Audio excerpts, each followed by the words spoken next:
อ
ฟ้อนหอคำพญามังรายวันนี้เจ้าฟ้อนหลวงหอคำพญามังรายนครเชียงใหม่ได้มาร่วมกันฟ้อนสมโภชบูชาองค์พระมหาเจดีย์ค่ะวันนี้เจ้าฟ้อนเมืองเชียงใหม่การนำขออาจารย์สุริตแม่วนมีธรรมและคณะได้ร่วมกันฟ้อนบูชาเฉลิมฉลองสมโภชอ่านว่าเวลามีกิจมีงานต้นฟ้อนเป็นเอกเป็นองค์ยิ่งดังนั้นทุกสิ่งจึงมีความเรียบร้อยและงดงามสมบูรณ์แบบดังนั้นวันนี้มหาปางวัดอภัยก็เรียกว่ามหาปางกอใหญ่ฉลองข้าเจ้าฟ้อนก็จึงได้มาฟ้อนสมโภชเป็นมังคละมหามงคลดังนั้นวันนี้เจ้าฟ้อนอันเป็นเจ้าฟ้อนมงคลของนครเชียงใหม่ได้บูชายังพระมหาเจดีย์ธาตุเจ้าองค์คำได้เกิดขึ้นคณะกองฟ้าพลกองแห่บรรเลงเพลงเจ้าฟ้อนขึ้นเพื่อจะได้เจ้าฟ้อนได้ฟ้อนถวายเป็นพุทธบูชาแล้วตอนนี้หลวงพ่อพระครูนันทเจติยาภิบาลเจ้าคณะอำเภอแม่แตงวัดพระธาตุสุนันทาท่านพระครูประพัฒน์ธรรมรังสีครูบาเจ้าจันทรังสีเจ้าวาดวัดกู่เต้าเจ้าคณะตำบลสีภูเขต5วัดกู่เต้าเวรุวนารามหัวเวียงนครเชียงใหม่พระครูสุวัฒน์วรธรรมเจ้าคณะอำเภอเสมอวัดงามเองครูบาอาจารย์ก็ได้เมตตาเดินทางมาถึงพระเดชหลวงพ่อพระครูสามกุ๊กกิจานันท์เจ้าคณะอำเภอไรหล่อวัดพระธาตุดอยน้อยตอนนี้ท่านผู้บริการบุญเสริญสุริยาประธานคณะกรรมการสถานศึกษาขั้นพื้นฐานโรงเรียนยุพราชวิทยาลัยเพชรยุพราชเป็นที่เคารพนับถือยิ่งท่านผู้บริการบุญเสริญก็ได้เดินทางมาถึงท่านชาญชัยกีฬาแปลงข้าราชการผู้ใหญ่ของพวกเราเป็นที่เคารพนับถือก็มาถึงเรียบร้อยอุ่นใจนอกจากนั้นวันนี้คณะเพชรยุพราชคณะครูเรียนยุพราชมีท่านผู้บริการสุปราณีปัญญาก็จะได้นำคณะครูเข้าร่วมคุณแม่บัวผินศูนย์พรเวศรัตนอุบาสิกาใหญ่ประจำเมืองวันนี้แม่บัวผินก็มาดูแลตั้งแต่เช้างดงามยิ่งทุกสิ่งนะครับสำเร็จทุกประการงานงดงามวันนี้ท่านพระครูกิจการถวายการต้อนรับพระเดชพระคุณหลวงพ่อท่านเจ้าคุณพระเทพสิงหาวราจารย์ดร.รองเจ้าคณะจังหวัดเชียงใหม่เจ้าวาดวัดพระศรีวรมหาวิหารได้โปรดเมตตาเดินทางมาเป็นต้นเป็นประธานในการประกอบพิธีวันนี้ฟรีเลยถามเสียโก๊กถึงไอ้หัวแม่อันนี้นายกสมาคมเจ้าหน้าไทยวันนี้รวมมาถึงพระบรมฉายาลักษณ์ของสมเด็จพระนางเจ้าสิริกิติ์พระบรมราชินีนาถพระบรมราชชนนีพันปีหลวงเพราะว่าอยู่ในช่วงเวลาในการถวายความไว้อาลัยนะครับช่วงนี้ได้แจกไว้ให้กับคณะญาติโยมด้านหน้าเรียบร้อยงดงามเดี๋ยวรอแดดลมตกสักครู่ด้วยตอนนี้ที่อาสงยังมีแสงแดดแถมกับเดียวแดดจะพุ่งชับพอดีนะครับจะงดงามสมบูรณ์ตอนนี้ครูบาอาจารย์ที่บนพักผ่อนจะบนวิหารก่อนก็ได้หรือว่าถ้าหากก็จะมีพวกไม้พวกตะไดก่อนที่บนครูบาสังฆาได้พักผ่อนตามอัธยาศัยก่อนนะครับกระเดียวถ้าได้เวลาแดดร่มตกแล้วเราจะได้ขอโอกาสพระราชนาพระมหาธีระครูบาสังฆาได้ลงเทียบอาสงเรียนประตามลำดับวันนี้คณะสงฆ์ที่ได้โปรดเมตตาประกอบด้วยพระเดชพระคุณพระเทพสิงหาวราจารย์ดร.รองเจ้าคณะจังหวัดเชียงใหม่เจ้าวาดวัดพระศรีวรมหาวิหารพระเดชพระคุณท่านเจ้าคุณพระราชรัชมุนีปริยธรรมเข้าประโยครองเจ้าคณะจังหวัดเชียงใหม่เจ้าวาดวัดสวนดอกพระลำหลวง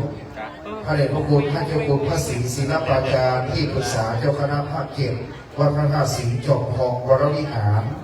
พระเดชพระคุณท่านเจ้าคุณพระภาวนาธรรมาภิรักษ์วิปัสสนาธุระเจ้าคณะอำเภอเมืองเชียงใหม่วัดร่ำเปิงตะโกนธารามพระเดชพระคุณท่านเจ้าคุณพระศรีธรรมโสพลเจ้าคณะจังหวัดลำพูนผู้ช่วยเจ้าวาดพระธาตุอาริบุญชัยวรมหาวิหารพระเดชพระคุณท่านเจ้าคุณพระวิโรจน์มุนีรองเจ้าคณะจังหวัดเชียงใหม่พระศรีโสดาพระอารามหลวงพระเดชพระคุณท่านเจ้าคุณอาจารย์พระสิทธิวชิรานุกูลรองเจ้าคณะอำเภอเมืองเชียงใหม่ผู้ช่วยเจ้าวาดวัดพระธาตุดอยสุเทพพระเดชพระคุณท่านเจ้าคุณอาจารย์พระสุธีวัชรบัณฑิตผู้ช่วยศาสตราจารย์ดร.ร รองอธิการบดีมหาวิทยาลัยมหาจุฬาลงกรณราชวิทยาลัยวิทยาเขตเชียงใหม่เจ้าคณะตำบลสีภูมิเขตหนึ่งวัดอินทศิลป์สะดือเมืองหลวงพ่อพระครูสิทธิวรคุณที่ปรึกษาเจ้าคณะจังหวัดเชียงใหม่วัดเมธรรมพระครูประภัสธรรมรังสีครูบาเจ้าแดนตรังสีเจ้าคณะตำบลสีภูมิเขตห้าวัดภูเต้าพระครูอดุลศรีละกิจเจ้าคณะตำบลหายาเขตหนึ่งวัดธาตุคำเมืองเชียงใหม่พระครูสุวัฒน์วรธรรมเจ้าคณะอำเภอเสมิงวัดงามเองพระครูนันทเจติยาภิบาลเจ้าคณะอำเภอแม่แตงวัดพระธาตุสุนันทาพระครูสาธุกิจจานันท์เจ้าคณะอำเภอดอยหล่อวัดพระธาตุดอยน้อยพระครูปฏิภาณธรรมทินวัดพระธาตุม่อนจอมพ่อเวียงปักเต้าพระครูศรีวุฒิคุณวัดโสพนารามวัดห้วยมูไนเมืองฝางพัฒนาท่านพระครูวิทิตศาสนาพรผู้ช่วยศาสตราจารย์ดร.หลวงพ่อรองเจ้าคณะอำเภอเมืองเชียงใหม่วัดพระสิงห์วรมหาวิหารพระครูสุกิตานุรักษ์ดร.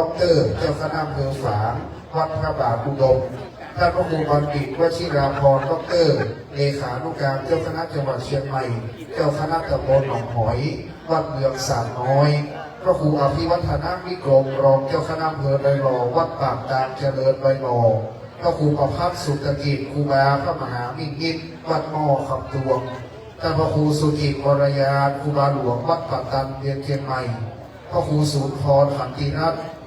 เจ้าคณะอำเภอสันปะตองวัดศรีเกิดท่านพระครูสุวิมลธรรมรักษ์วิปัสสนาธุระวัดลอยเคราะห์พระครูสุนทรพัฒนาการเจ้าคณะตำบลศรีภูมิเขตสามวัดดวงดีท่านพระครูสุพิจิตาพิรัตน์ที่ปรึกษาเจ้าคณะตำบลหายาวัดมือสามพระครูวรธรรมปราโมทย์วัดนันตารามบ้านเขินพระครูเมธีสุตากรเจ้าคณะตำบลศรีภูมิเขตสองวัดผาบ่องมังคลารามท่านพระครูประภาสปริยัติวิมลดร.เจ้าคณะตำบลสังหีเสื้อวัดปากคอยใต้พระครูวิสุทธิกิจจานนท์เจ้าคณะตำบลศรีภูมิเขตสี่วัดน้ำช้างพระครูกิติชัยโมนีเจ้าวาดวัดชัยพระเกียรติพระครูเมธาธรรมประยุทธ์เจ้าวาดวัดฟ้อนสร้อยประตูเชียงใหม่พระครูพัฒนาธิมุตเจ้าคณะตำบลยานการเขียนลึ่งวัดอุปคุตเมืองเชียงใหม่พระครูใบดิกาสมพรโอภาโสเจ้าคณะตำบลวัดเกตผู้บริการโรงเรียนเชตุพลศึกษาวัดศรีโขงพระครูอาภรณ์สังวรคุณวัดบ้านต้อพระครูสิริยานวัดวัดเกียงยืนเดชเมืองเชียงใหม่ท่านพระมหาสมชายประภากโรเจ้าวาดวัดสังฆารามเชียงมั่นท่านอาจารย์พระครูบดีกากันตพงษ์จันทสโรเลขานุการเจ้าคณะตำบลศรีภูมิเขตลึ่งวัดป่าเป้าในข้าธิการอินทรสุชาโตวัดปราสาทพระครูไพบูลย์เกติยานุรักษ์ดร.วัดโลกโมนีพระครูโกวิทสารธรรมวัดพวกเปียข้าธิการประสงค์สิริจันโทวัดราชมนเทียนท่านอาจารย์ภาคประหลัดวิบูลย์ภูริวัฒโนวัดอุปคุตเลขานุการเจ้าคณะตำบลยางการเขตหนึ่งพระครูประหลัดเฉลิมพลสิริสุวรรณโนวัดพวงกะมาพระครูประหลัดทีนวัฒยานสิทธิวาทีวัดยางกวงท่านอาจารย์พัชรันคัมภีรโตประธานที่พักสงฆ์สันมูลธิดาอธิการเอกรัตน์เอกลักษณะเมธีวัดสันปัญญาแม่แตงพระครูประหลัดธนาธรทิตธรรมโมเจ้าคณะตำบลยั้งเมินเจ้าวาดวัดแม่ขามเสมิงพระครูประหลัดวชิรวิทย์ชวนาปัญโยวัดร่องช้างจังหวัดลำพูนและพระครูบดิกาสุภโชติสุทธิกิโตวัดร่องช้างลำพูนนะครับดังนั้นครูบาอาจารย์ได้เมตตาเดินทางมากระเดียวท่านพระครูโอภาสปัญญาคมกำลังได้เมตตาปัดปอนของวัดตามธรรมเนียมพื้นบ้านพื้นเมืองเรา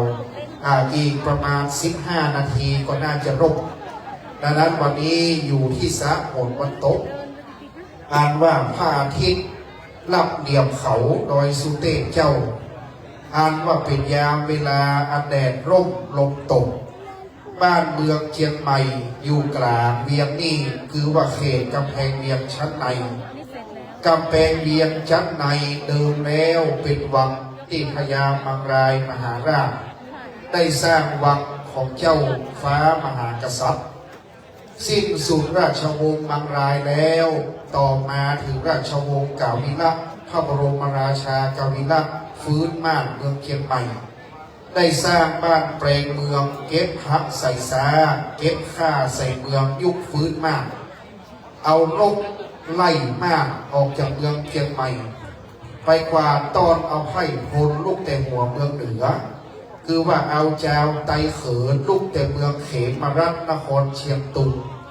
เอาเจ้าไตลือลูกมาจากเมือง12 ปนาปัจจุบันอยู่ในเขตประเทศจีนเอาเจ้าเมืองยองลูกเมืองมหิยังขนครเมืองยูเมืองหลวยเมืองยองเมือง12 ปนาเอามาตั้งไว้สร้างบ้านเป็นเมืองในเขตเชียงใหม่นับแต่การนั้นเป็นต้นมาในเขตกำแพงเวียงจันทร์ใน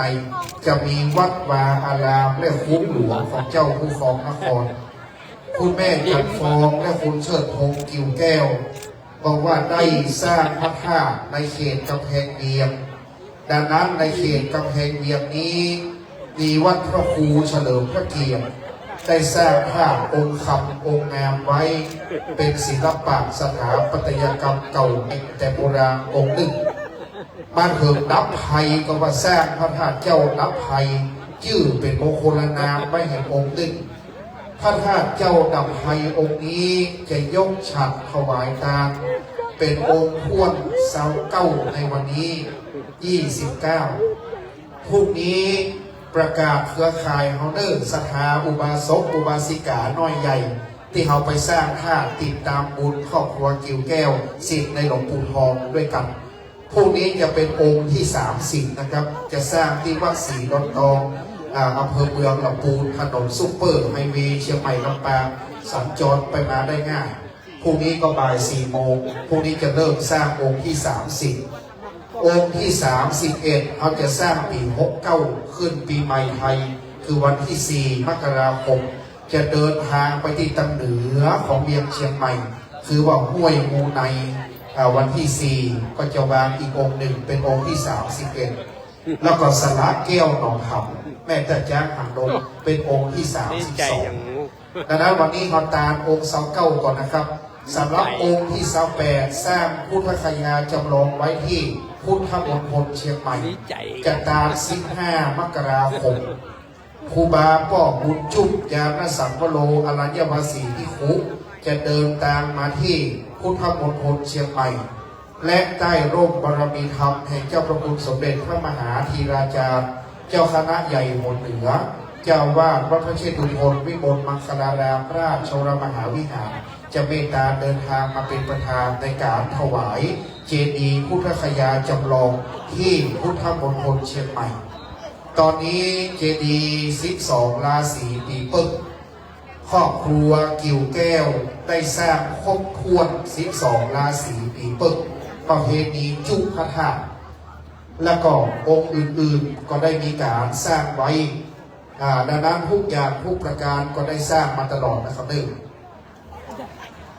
ตอนนี้เจ้าหน้าที่เตรียมเทียนชนวนคาดว่าแดดล่มลมตกนิมนต์คณะสงฆ์ที่เมตตาอยู่บนวิหารอยู่ในศาลาอยู่ในเต็นท์ในโดมที่ใดที่หนึ่งขอรับเมตตานั่งเทียบอาสงอันเข้ากระผมด้วยความนอบน้อมนะครับขอกราบพระธนานิมนต์เทียบอาสงจำลองพระธาตุเจ้าสีจอมตองปีหมูก็ได้สร้างอยู่หลายแห่งจำลองพระธาตุเจ้าลำกลางหลวงปีงวงก็หลายแห่งพระธาตุเจ้าจ่อแหจำลองเมืองแป้โอหีปีเสือก็หลายแห่งพระธาตุเจ้าแก่แห้งปีกระต่ายอันนี้ในเมืองหน้าพระธาตุเจ้าพระสิงห์หลวงเมืองเชียงใหม่ก็ได้จำลองไว้ผู้ที่เกิดปีมะโรงงูใหญ่ปีสีเปิกหน้าพุทธคยาปีงูน้อยอยู่ในอินเดียก็จำลองไว้หลายแห่งพระธาตุเจ้าชเวลากรปีเปิกหน้าอ่านว่าปีสนาก็หลายแห่งปีแป๊กหรือว่าเกิดมาในปีแป๊กปีเป็ดเปิกแป๊กพระธาตุเจ้าลอยสุเทพเกิดมาในปีสักเปิกวอกพระธาตุพนมบรมเจดีย์ก็หลายที่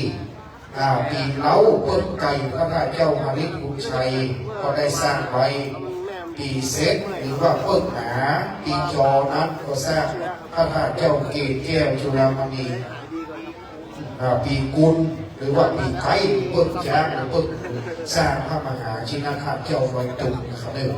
ลอยสูงเมืองเชียงรายดังนั้นก็ได้สร้างไว้จำลองไว้หลายแห่งเจ็ดที่แดดร่มลมตกเป็นมหามังคละเพื่อได้วุฒิเจริญไปลึกหาพนาอันใดประสงค์มโนในไฟอ้างดังพระเจ้าอโศกมหาราชได้สร้างพระพาเจ้า84 ประองค์ตอนนี้ลำดับมาถึงดวงที่เสาเก้าแล้วนะครับเนื่องได้สร้างพระพาเจ้าดับไทยได้ยกฉากถวายตามอย่างนะตามแต่โบราณเอาทำพิธีก่อนแล้วเดี๋ยวดึงฝ้ายไปดีกว่าก็จับมัดนี่เตรียมมันเลยครับอ๋อฝ้ายมาจำก่อนได้เจ้าแจ้งว่าที่ประทับโพสต์อยู่ได้หรอโพสต์ก่อนโพสต์ก่อนไม่ได้หรอแจ้งก็จะมัดก่อนหรือว่าพิธีหลังครับพิธีก่อนครับพิธีก่อนครับพิธีก่อนเดี๋ยวจะมัดก่อนทำพิธีจ้ะได้ทำพิธีก่อนเดี๋ยวผมโพสต์วันนี้หลวงพ่อพระครูอภิวัฒนวิกรมหลวงพ่อรองเราคณะอำเภอไรลองเวลาได้ถวายตามบางศิลาฤกษ์ที่ไหน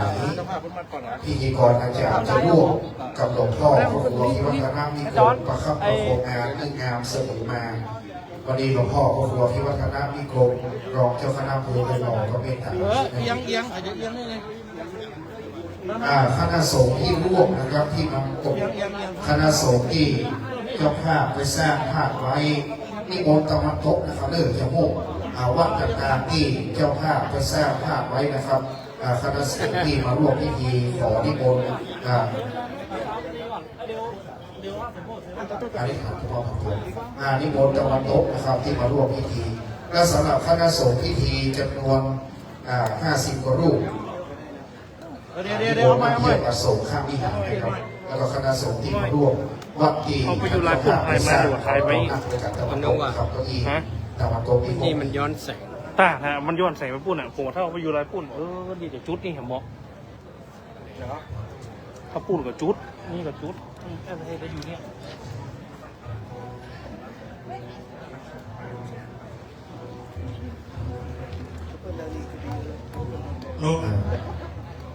ช่วยเสริมเก้าอี้เลยนะครับครูบาอาจารย์ที่หลังการมีร่างเก้าอี้เป็นอีกตัวหนึ่งก็ต้องขอได้ครับ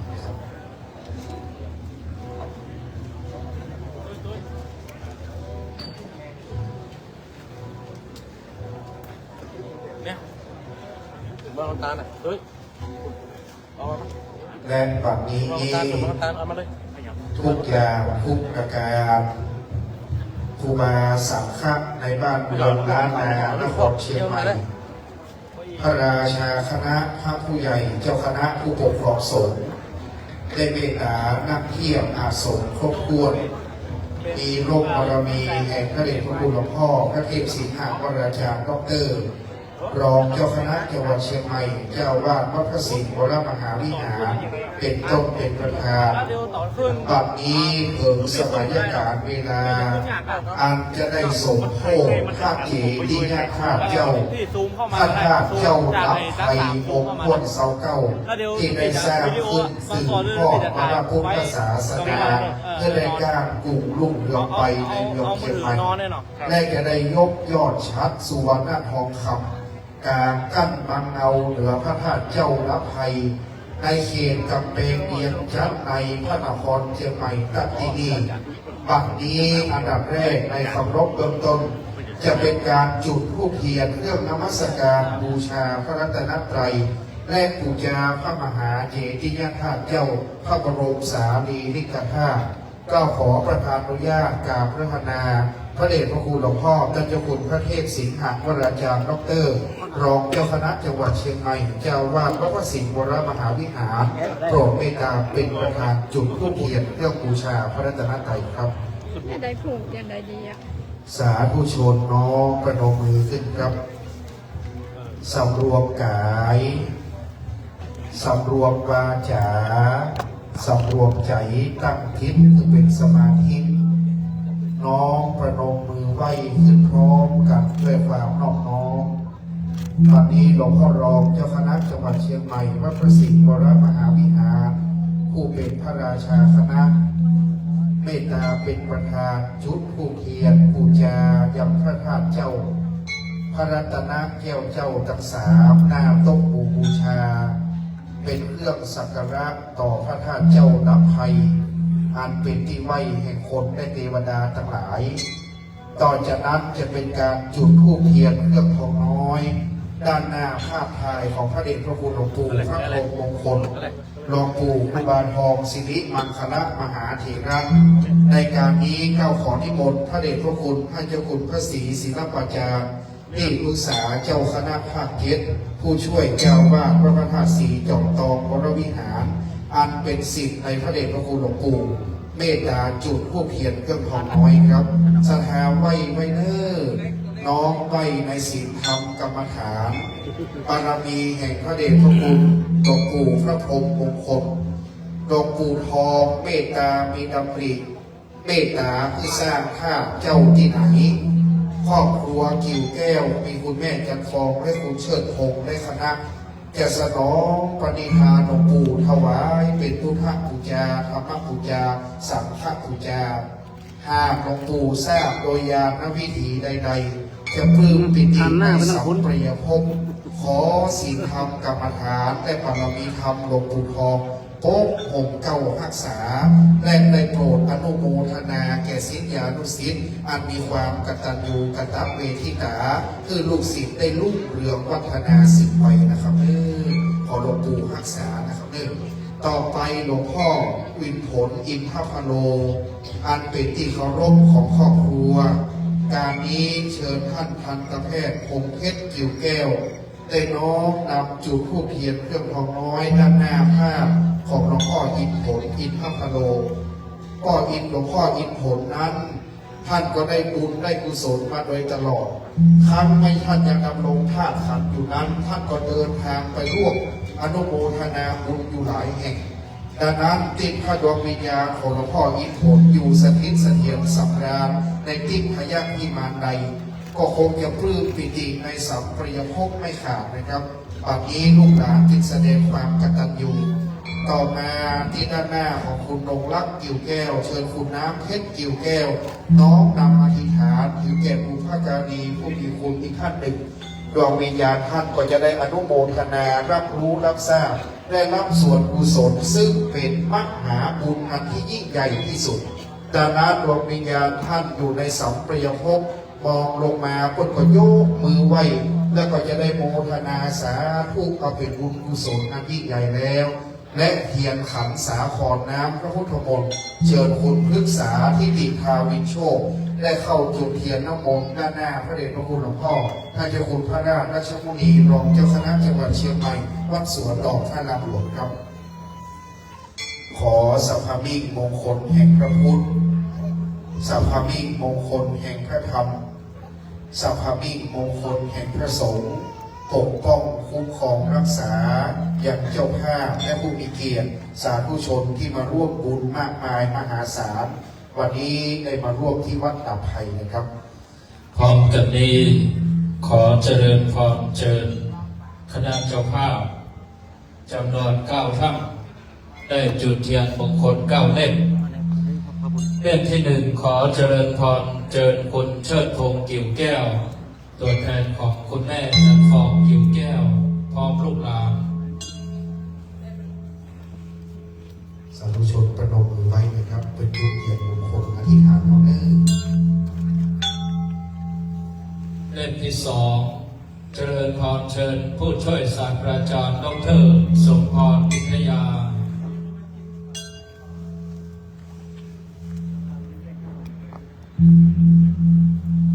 เปิดกุญแจพระธาตุเจ้าที่เป็นมังกรนะครับ เล่มที่3คุณพฤกษาทิติทาวินโชค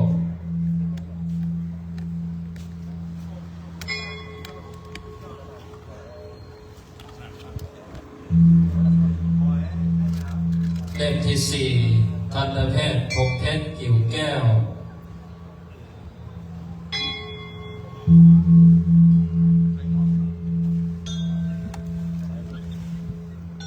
เล่มที่5คุณน้ำเพชรกิ่วแก้ว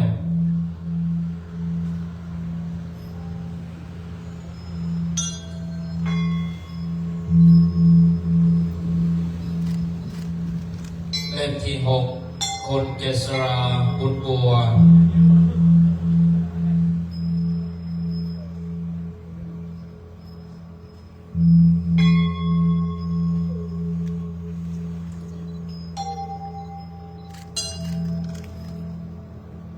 เลขที่7เจริญพรเจิญ2 ท่าน อันเป็นลูกหลานเหลนของคุณแม่จันฟองกิ่วแก้ว เจิญเด็กชายพัชรกิ่วแก้วและเด็กหญิงพรชีวากิ่วแก้ว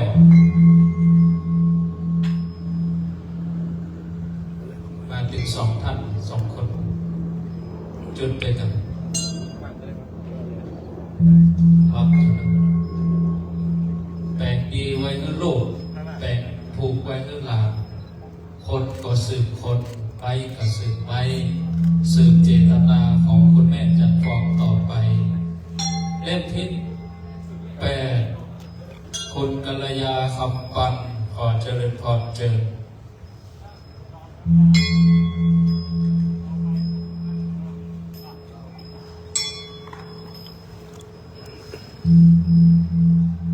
เล่มที่9คุณธนวัฒน์ยาดี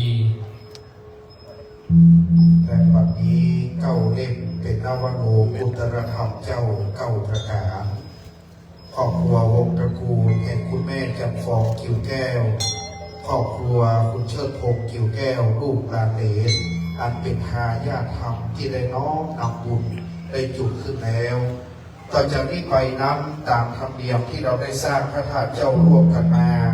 จะมีเทียนมงคลที่จุดขึ้นบนฐานพระธาตุล้วนเป็นผู้มีเกียรติผู้ทรงเกียรติสายบุญบารมีร่วมกันครับเล่มที่1เชิญคุณชัชพลโอสถิพรได้น้อมนำอธิษฐานนะครับพร้อมด้วยคุณวันวิไลกิ่วแก้วได้น้อมนำอธิษฐานเล่มที่1ครับคุณวันวิไลจะได้จุดเล่มที่2นะครับคุณชัชพลจุดเล่มที่1เวลาเมื่อสร้างธาตุแล้วพระธาตุเจ้าเจดีย์แล้วจะมีการบูชาเทียนอย่างนี้ทุกครั้งที่ผ่านมาคนว่าสืบจะตาหับโจกลมเคาะเป็นมังกรล้วนได้สมโภชพระธาตุครอบครัวเราจึงดีงามจึงสมบูรณ์งดงามเสมอมาครับต่อไปเชิญคุณสุวิทย์พานิชเจริญครับวันนี้บริษัทก็ดีห้างร้านก็ดีวันนี้บริษัทเพชรอินทรีย์ทานสปอร์ตเขมรัฐทานสปอร์ตทุกอย่างนะครับบริษัทนครหลวงจะเดินรุ่งเรืองมาเสมอเพราะได้สร้างบารมีธรรมต่อไปเชิญคุณสมบัติยิ้มสมบูรณ์ครับคุณสมบัติยิ้มสมบูรณ์วันนี้ผู้ร่วมบุญทำกิจการงานใดธุรกิจการงานทุกอย่างสำเร็จนะครับเชิญคุณณภาดาวงขัดครับคุณณภาดาวงขัดได้น้อมนำบูชาครับเชิญคุณรัตดามหาเดชสุรชัยเบื้องหน้าเลยนะครับมาได้ยินในนามและลุกไปชุดเทียนเลยเนอเชิญเลยครับอธิษฐานจิตให้ดีบารมีก็เกิดเชิญคุณกันปฐมบูรณ์นะครับน้อมนำบูชาคุณกันปฐมบูรณ์อธิษฐานบุญด้านหน้าเลยครับถัดนั้นมาคุณเอกกพลคุณยศยิ่ง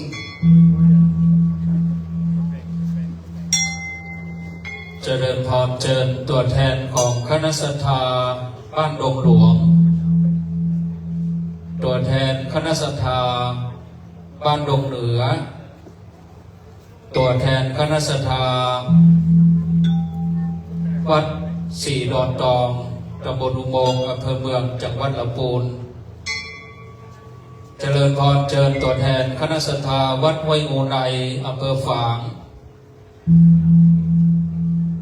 จากนั้นนะครับจะร่วมบุญเจ้าข้าเจ้าศรัทธาใหญ่ได้ร่วมบุญกุศลร่วมกันมานะครับต่อไปเรียนเชิญท่านเจ้าสัวสวัสดิ์เจริญสุขแห่งสุขสวัสดิ์ค้าไม้รัตนอุบาสกเชียงใหม่เฮาแห่งท่านหนึ่งเชิญท่านเจ้าสัวสวัสดิ์เจริญสุขรับน้อมนำอธิษฐานเจ้าข้าอุปถัมภ์วัดวาอารามให้งดงามนะครับต่อไปก็ตัวแทนวัดสระแก้วหนองขำอำเภอหางดงครับเป็นท่านน้อมนำจุเทียนนะครับท่านนายแพทย์สมศักดิ์ชาววิสิทธิ์เสรีท่านคณะบดีจากมหาวิทยาลัยพะเยาจังหวัดพะเยาครับวันนี้ท่านคณะบดีคณะแพทยศาสตร์ได้คือเกียรติเดินทางมาร่วม ต่อไปนั้นนะครับคุณแม่มะลิวันดำรงศักดิ์ครับวันนี้ท่านเจ้าสัวสวัสดิ์นะครับอธิษฐานจิตน้อมนำสักการะต่อไปเรียนเชิญท่านผู้อำนวยการบุญเสริญสุริยาประธานคณะกรรมการสถานศึกษาขั้นพื้นฐานโรงเรียนยุพราชวิทยาลัยเพชรยุพราชกับพอบุญเสริญได้น้อมนำจุดเทียนมหามงคลนะครับวันนี้ได้คือเกียรติท่านเป็นข้าราชการผู้ใหญ่ครับโรงเรียนยุพราชวิทยาลัยได้น้อมนำสักการะนะครับต่อไปเรียนเชิญคุณถาวรณเชียงใหม่นะครับเด็กๆและท่านเจ้าเจือจันทร์ณเชียงใหม่ในนามของเจ้านายไฟเหนือราชตระกูลณเชียงใหม่ครับได้น้อมนำบูชาสักการะเบื้องหน้าที่สว่าง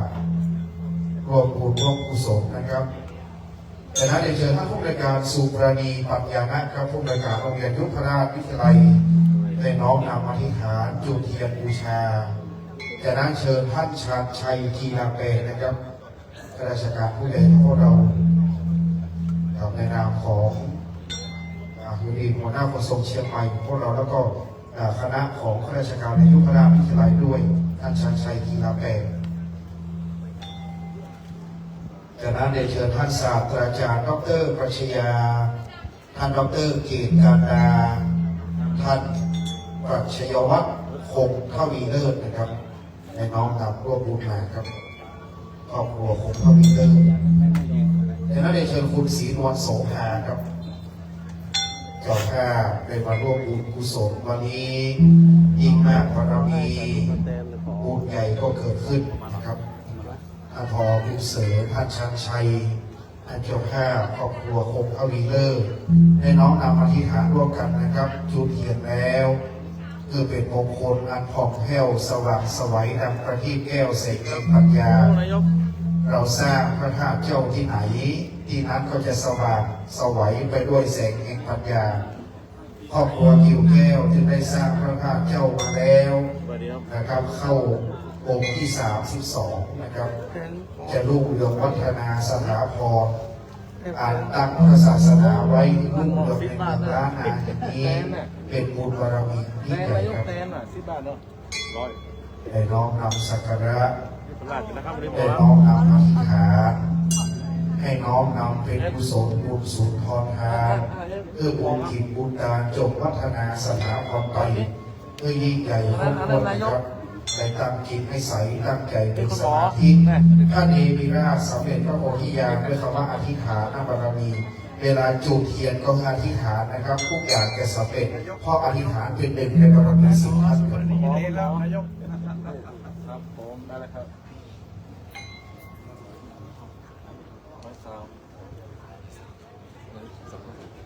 จากนั้นเรียนเชิญตัวแทนของท่านดร.อำนาจครับ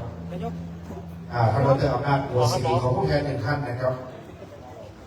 อดีตท่านรองผู้อำนวยการสำนักงานพระพุทธศาสนาแห่งชาติครับจากนั้นเรียนเชิญเจ้าภาพจากร้านร่มไปบุญประตูเชียงใหม่นะครับวันนี้เฮียใหญ่เดินทางมาจากร้านร่มไปบุญประตูเชียงใหม่ครับวันนี้ร้านร่มไปบุญนะครับเป็นจุดเทียนร้านร่มไปบุญปีนี้สนับสนุนนะครับ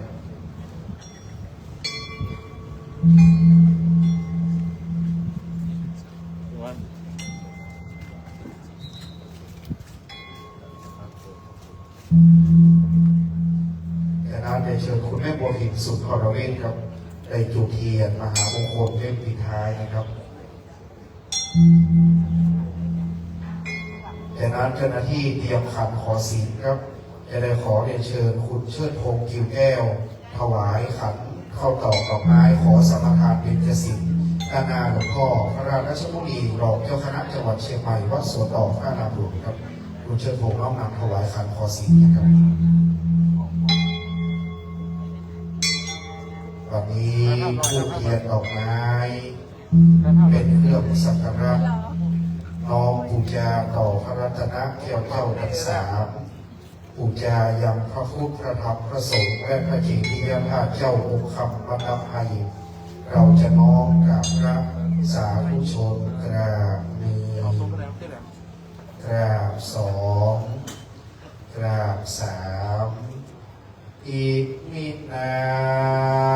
สการเนะ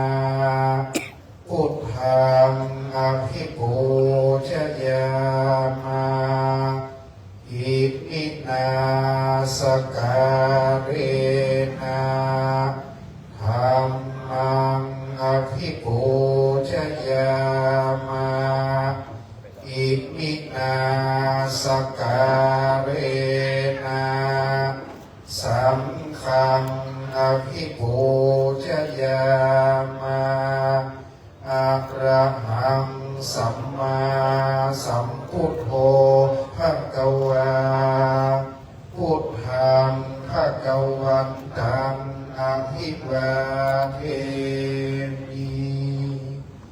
สวากขาโตภะคะวะตาธัมโมธัมมังนัมมัสสามิสุปฏิปันโนภะคะวะโตสาวกสังโฆสังฆังนัมมามิมะยังพันเตวิสุงวิสุงรักขณทายาติสรเนนัสหะปัญจศีลานิยาจามาตุติยัมปีมะยังพันเตวิสุงวิสุงรักขณทายาติสรเนนัสหะปัญจศีลานิยาจามาตาทิยัมปีมะยังพันเตวิสุงวิสุงรักขณทายาติสรเนนะสหะปัญจศีลานิยาจามา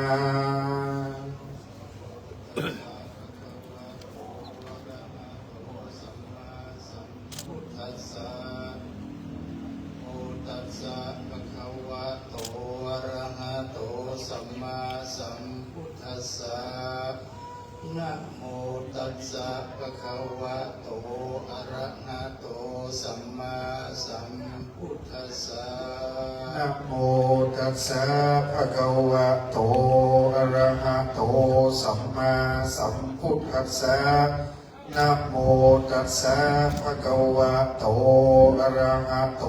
สัมมาสัมพุทธัสสะนะโมตัสสะภะคะวะโต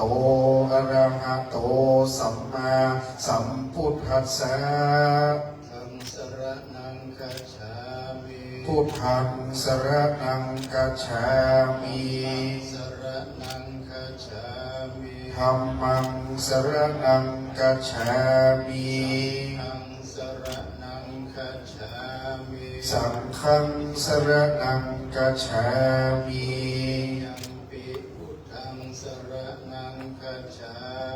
ตุติยัมปีพุทธังสรณังคัจฉา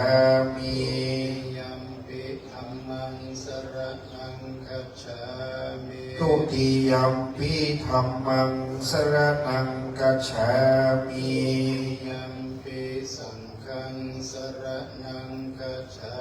มิตุติยัมปีสังฆังสรณังคัจฉามิ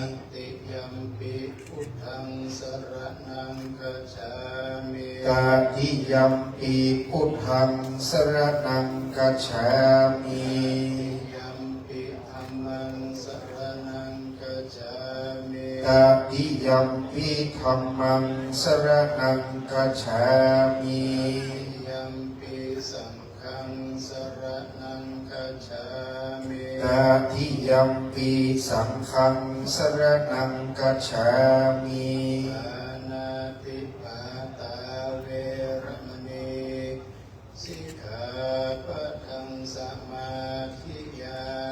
ปานาติปาตาเวรมณีสิกขาปะทังสมาธิยามินาทานาเวรมณีสิกขาปะทังสมาธิยามิอ นะทินนาทนาเวระมณีสิกขาปตังสมาธิยามิเมสุขิจฉาจาราเวระมณีสิกขาปตังสมาธิยามิกาเมสุมิจฉาจาราเวระมณีสิกขาปตังสมาธิยามิสา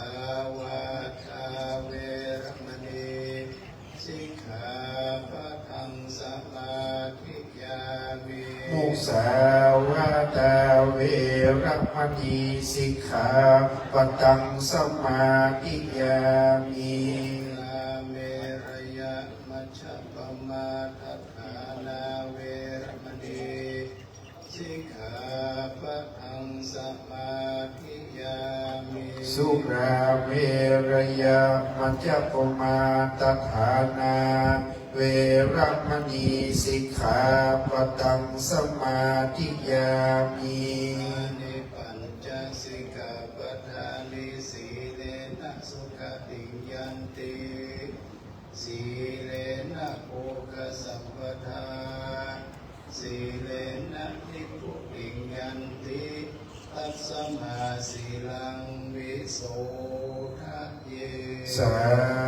ธุสาธุสาธุประสงค์จะเมตตาเจริญพระพุทธมนต์สมโภชชัดและสมโภชพระธาตุเจ้าอภัยครับวิปติปฏิภาอาญาสัพพสัมปติสิทธิยาสัพพทุกขวินาศายาปริตังพรูธรรมังคลังวิปติปฏิภาอาญาสัพพสัมปติสิทธิยา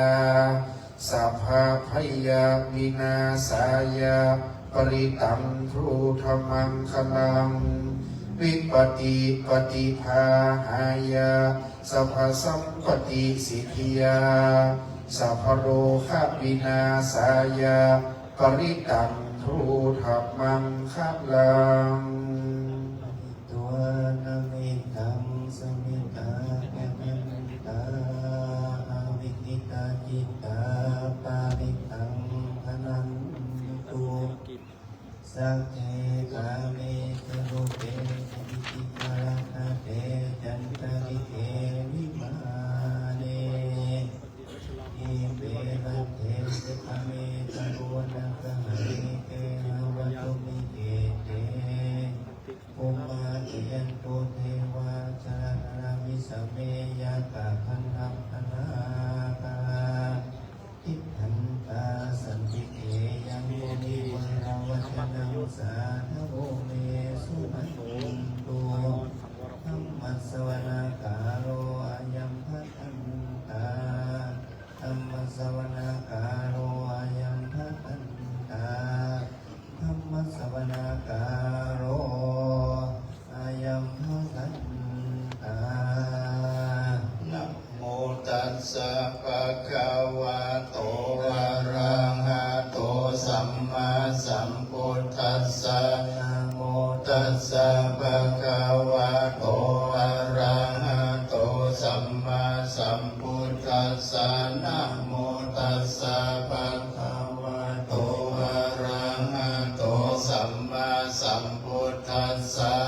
พุทธังสรณังคัจฉามิธัมมังสรณังคัจฉามิสังฆังสรณังคัจฉามิทุติยัมปิพุทธังสรณังคัจฉามิทุติยัมปิธัมมังสรณังคัจฉามิทุติยัมปิสังฆังสรณังคัจฉามิตติยัมปิพุทธังสรณังคัจฉามิตติยัมปิธัมมังสรณังคัจฉามิตติยัมปิสังฆังสรณังคัจฉา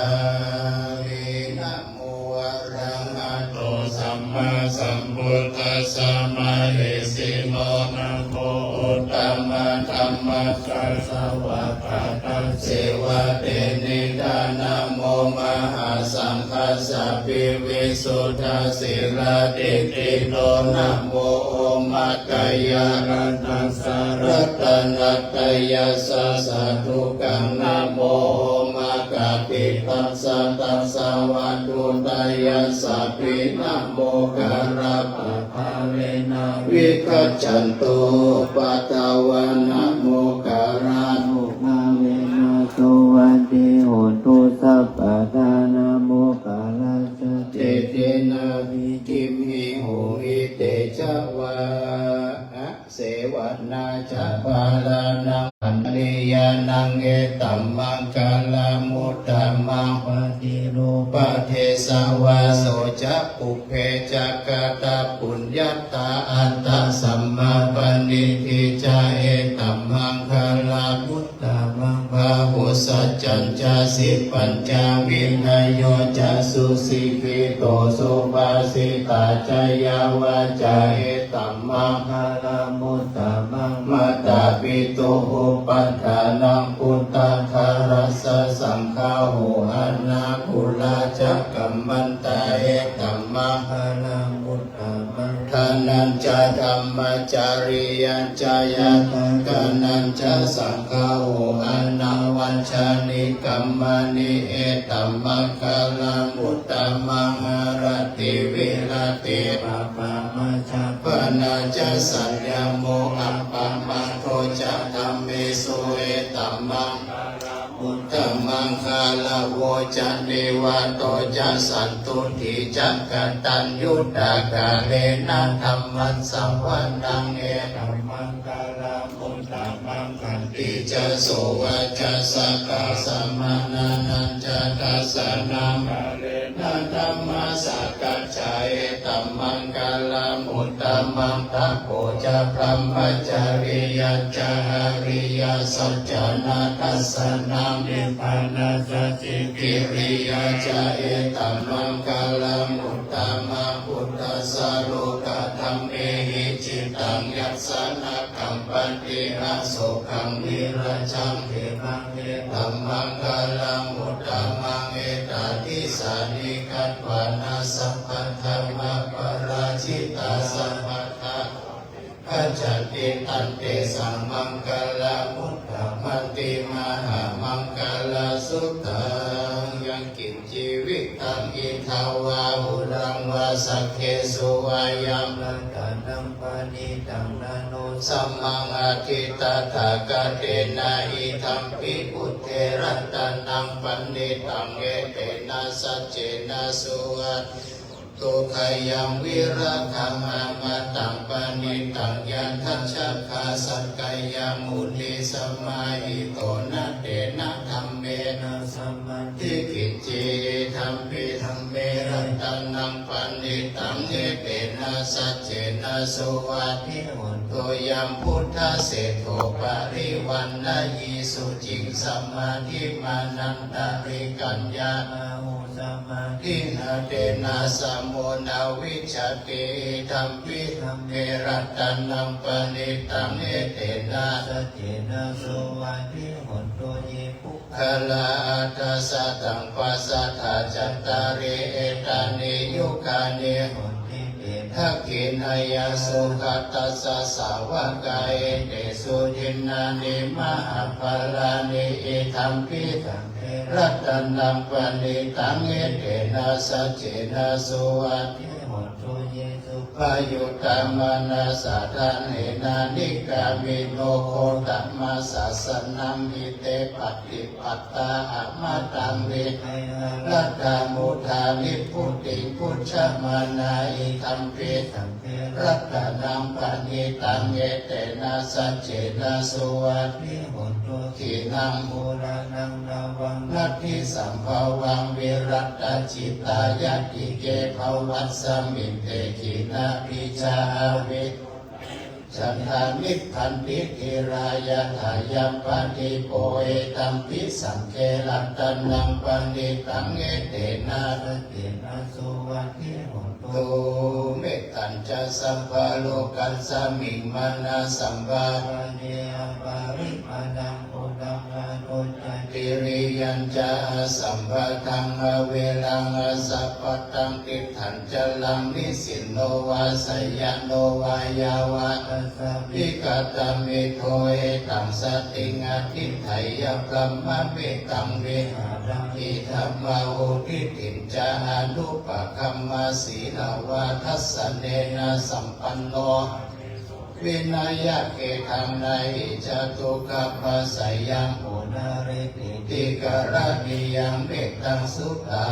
งอัปปะมโนพุทโธอัปปะมโนธัมโมอัปปะมโนสังโฆปะมานาวันตานิสิริสัปปะนิอาหิวิจิกาสัตตปฏิอุณานาภิสารภูมุสิกาอัตตาเมรัตถาคัตตาเมปริตาปฏิกัมมันตุปุตตานิโสหังนะโมภะคะวะโตนะโมสัตตันนังสัมมาสัมพุทธานังอิติปิโสภะคะวะอะระหังสัมมาสัมพุทโธวิชชาจารณะสัมปันโนโนนะโตโลกาลิโตอนุตตโรโกนิสาธัมมสารติสัทธาเทวมนุสานังพุทโธภะคะวะติสวากขาโตภะคะวะตะธัมโมสันทิฏฐิโกอะปาริโกเอหิปัสสิโกโอปันนายิโกปัจจตังเวทิตาโพวินโยหิติสุปฏิปันโนภะคะวะโตสาวกสังโฆอุชุปฏิปันโนภะคะวะโตสาวกสังโฆยายะปฏิปันโนภะคะวะโตสาวกสังโฆสามีจิปฏิปันโนภะคะวะโตสาวกสังโฆยะทิตังจัตตาริปุริสายุคานิอัตถปุริสาภุคลายสัพพะวะโตสาวกสังโฆอาหุนายโยปาหุนายโยทักขินายโยอัญชลิการะติโยอนุตตรังปุญญาเกตังโลกัสสติมหากรุณิโกนาโถหิตายาสัพพปะเนนาปุเรตวะปาลมิสัพพปะโตสัมโพธิมุตตะมังเตนะสัจวะเจนะโหตุเตชะยะมังกาลังจยันโตโพธิยามุเรสักกายานังนันทิวัตโนเอวังโยหิชัยยสุชัยยามังกาเลอัปปาราชิตาปัลลังเกสิเสปัตตาวิปุคะเลอภิเสเกพุทธานังอาคัปปะโตปะโมทัตติสุนัขขัตตังสุมังคะตังสุปาปะตังสุโหติตังสุขโนสุโมโตจะสุยิตังพระมจาริสุปัฏฐกินังกายกัมมังวาจากัมมังปัฏฐกินังปัฏฐกินังมโนกัมมังปณิทิเกปัฏฐกินาปัฏฐกินานิกัตวานาลัมมันตเถปัฏฐกิเนเยอัตตลัตตาสุขิตาวิรุลลาหะพุทธศาสเนอาโรคาสุขิตาธรรมะเทยติปิสกัตวะพุทธรัตนะโมสัตถังพุทธมังวรังหิตังเทวะมนุสสนังเอเจนะโสเทนะนัสสันตุปัตตวะสัพเพทุกขาอุปัสสเมตุเตสกัตวะธรรมรัตนะโมสัตถังพุทธมังวรังปริลาอุปัสสมานังธรรมะเตเจนะโสเทนะนัสสันตุปัตตวะสัพเพกายาอุปัสสเมตุเตสกัตวะสังฆรัตนะโมสัตถังพุทธมังวรังอาหุนายังปาหุนายังนัสสันตุปัตตวะสัพเพโรกาอุปัสสเมตุเตนะติเมสารนังอัญญังพุทโธเมสารนังวรังเอเตนะจังวัเจนะอุตุเตจายะมังคลังนัตติเมสารนังอัญญังธัมโมเมสารนังวรังเอเตนะสัจจวัเจนะอุตุเตจายะมัง นัตถิเมสารนังอัญญังสังโฆเมสารนังวรังเอเตนะปัจจวัจเจนะโหตุเตชยมังคลังยังกิจเจรัตนังโลเกวิจติวิวิทังพุทโธรัตนังพุทธัสสะมังนัตติตัสสะมาสุทิทังกิจเจรัตนังโลเกวิจติวิวิทังพุทโธรัตนังธัมมัสสะมังนัตติตัสสะมาสุทิภวันตุเตยังกิจเจรัตนังโลเกวิจติวิวิทังพุทโธรัตนังสังฆัสสะมังนัตติตัสสะมาสุทิภวันตุเตยันตุนิมิตังอาวะมังคลัญจโยจามนาโพสักขุนัสสะสัตโตปัปปะคาโหตุสุปินังอากันตังพุทธานุภาเวนะเวนะสัมเมโตยันตุนิมิตังอาวะมังคลัญจโยจามนาโพสักขุนัสสะสัตโตปัปปะคาโหตุสุปินังอากันตังธัมมานุภาเวนะเวนะสัมเมโตยันตุนิมิตังอาวะมังคลัญจโยจามนาโพปุณสสัตโตปัปปะคาโหตุสุปินังอากันตังสังฆานุภาเวนะวินาสเมตุทุกขปัตตาจานิทุกขพยาปัตตาจานิพยาโสกปัตตาจานิสัพเพปิปานิโนเอตาวาตาจะอัมเหหิสัพพตังปุญญสัพพตังสัพเพเทวานุโมทันตุสัพพสัมปัตติสิทธิยาสัทธายาสีลังละกันตุสัพพทาภาวนาภิรัตาหุตุขัจฉันตุเทวตาคัตตาสัพเพพุทธาปัจเจกนัญจยังพลังอาละหันตานันตาเจเจนารักขังพันมิสัพพโสสุโขพุทธานังอุปาโทสุขาสัทธรรมเทศนาสุขสังคัสสะสามัคเคตโปสุโขคัตติโยเสโทชันเนตัสสมิเยโกตัปปติชายโนวิชาจารณะสัมปันโนโสเสโทเทวานุเทอาทิโจรติมาปฏิจันทิมาสันนโทขัตติโยตัปปติชัยตัปปติพระมโนอัฏฐสัพพะมโหรกังพุทโธตัปปติเตชะสาอาโรคยะปรมาราภาสันตุถิปรมังคะนังวิสาสะมายาตินิพพานังปรมังสุขังสาธุสาธุสาธุพระสงฆ์ทั้งนั้นได้เจริญพระพุทธมนต์สมโภชยอดชัดและสมโภชองค์เจดีย์เป็นที่เรียบร้อยไปลำดับต่อไปเพื่อเป็นการพึ่งถูกต้องตามแบบเบ้าประเพณีโบราณล้านนาตามที่ได้ปฏิบัติตามที่คอยตามรอยอดีตที่พระเดชพระคุณหลวงปู่พระพรหมมงคลปู่ทองสิริมังคโลหลวงปู่ทองได้ยึดถือปฏิบัติจะเป็นการได้โอกาสเวนตาลและสุมาพตานขอเจริญพรเจิญก้อนอ่านเปียอาจารย์กรินพวกอินแสงได้เวนตาลและสุมาพตานในเวลาที่พอสมควรจากนั้นก็จะได้กล่าวคำถวายเจดีย์และเบวานโดยทันตแพทย์พงเพชรกิ่วแก้ว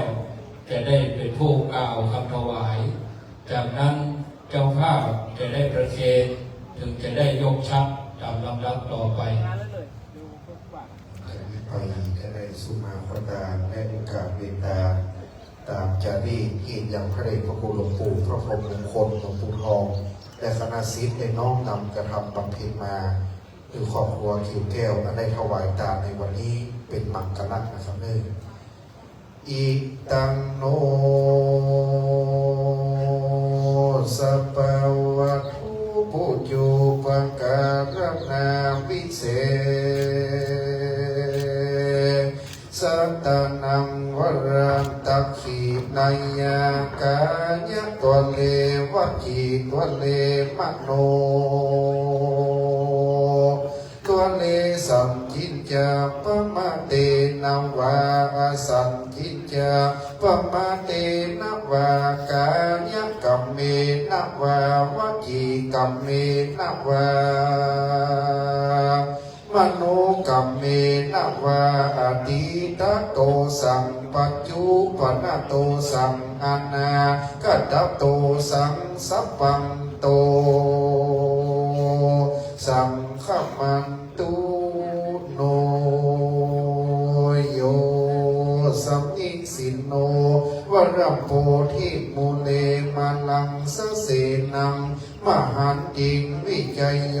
สัมโพธิมากันจิวะอนันตัญญาโนโยโลกุตตโมตังปนามามิพุทธังตังปนามามิธัมมังตังปนามามิสังฆังสุรนันตุโหตโต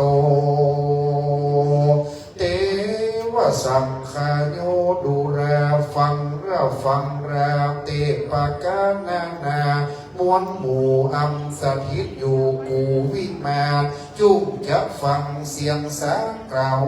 อังคาจักเปล่าปวัติกล่าวของตามอันว่าเทวดาเจ้าอัมอยู่เฝ้ารักษาพระบรมธาตุเจ้าสรีจอมตองในเมืองอังกฤษนครจอมตองอันเป็นพระธาตุเจ้าในปีหนูเกิดมาในปีใจเปิ้งหนูเทวดาอัมรักษาพระธาตุเจ้าลำปางหลวงปีเป่าเปิ้งมัวเทวดาเจ้าอัมอยู่เฝ้ารักษาพระธาตุเจ้าจ่อแห่อัมมีในเมืองแป้กูใสอันเกิดมาอันยุคพระธาตุเจ้าปีอีเปิ้งเสือเทวดาเจ้านั้นรักษาพระธาตุเจ้าเจแห่งอัมมีในเมืองนันทบุรีศรีนครนานปีทอกกระต่ายสืบมาเทวดาอันรักษาพระธาตุเจ้าและพระพุทธสีหิ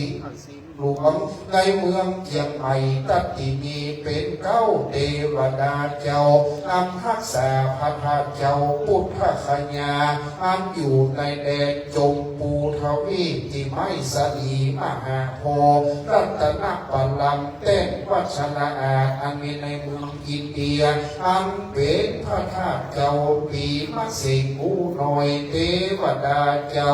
อันอยู่เฝ้ารักษาพระธาตุเจ้าชเวดากรตะโกงหงสา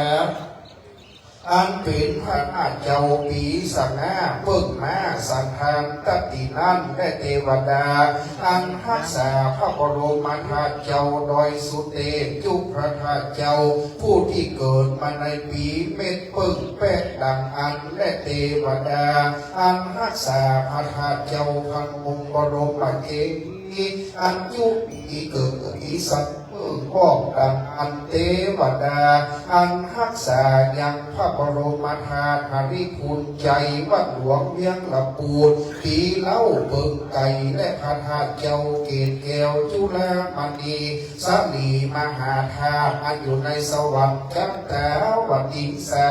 ผู้ที่ได้เกิดมาในปีมาปีเสร็จปึ้งมาและพระมหากินธาตุเจ้าโดยตุงอันมีในดอยสูงเชียงไฮ้แม่สายเทวดาเจ้าอันรักษาพระธาตุเจ้าโดยตุงอันปีใกล้เบิ่งแจ้งหรือว่าหมูสังทานตตินันเทวดาอันรักษาวัดดับไทยเมืองเชียงใหม่รักษากำแพงเวียงจันในและจันนอกเมืองลบพระบุรีสลีปิงใจเชียงใหม่แก้วแกวงก็ขออัญเชิญเทวดาเจ้าทั้งหลายได้เข้ามาสู่โมตนาตาซึ่งวันขีญาเจ้ามังอาสมณะศรัทธาและมูลศรัทธาผู้ขาทั้งหลายจะได้ฮือตามในตีขากาลปัดนี้ยามนี้น้ำจุงจะมีเตียงแต่ดีสาธุสาธุโอกาสาสิริวิยุทธะมกุฏตปวโรโสตอุดมพระบรมพุทธาธิภไลยรัตนะท่านแผ่วพระเกวเจ้าทั้งสามประกา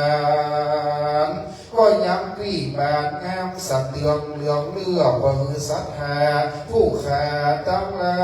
ยได้ปั๊มเป็นแต่นักปารมีศีลปารมีไว้เป็นยอขอดไว้กับตนกับตัวก็คือขุนบัวใบบอดพัดหลอดในสองทลักธนายังโลกิยะและโลกุตตะละมักกะพลมีบ้านไปนาอัจจะในวันนี้ก็หาเป็นวันดีทิถีอันพิเศษเหตุว่าเป็นวันเดือนสามเหนือแรมได้13 ค่ำว่าเป็นวันพักที่18 เดือนธันวาคมศาสนาพระสมณโคดมได้2,568 ปีบัดนี้บังเกิดใดหมายนี้เจ้ามหาสมณสัทธา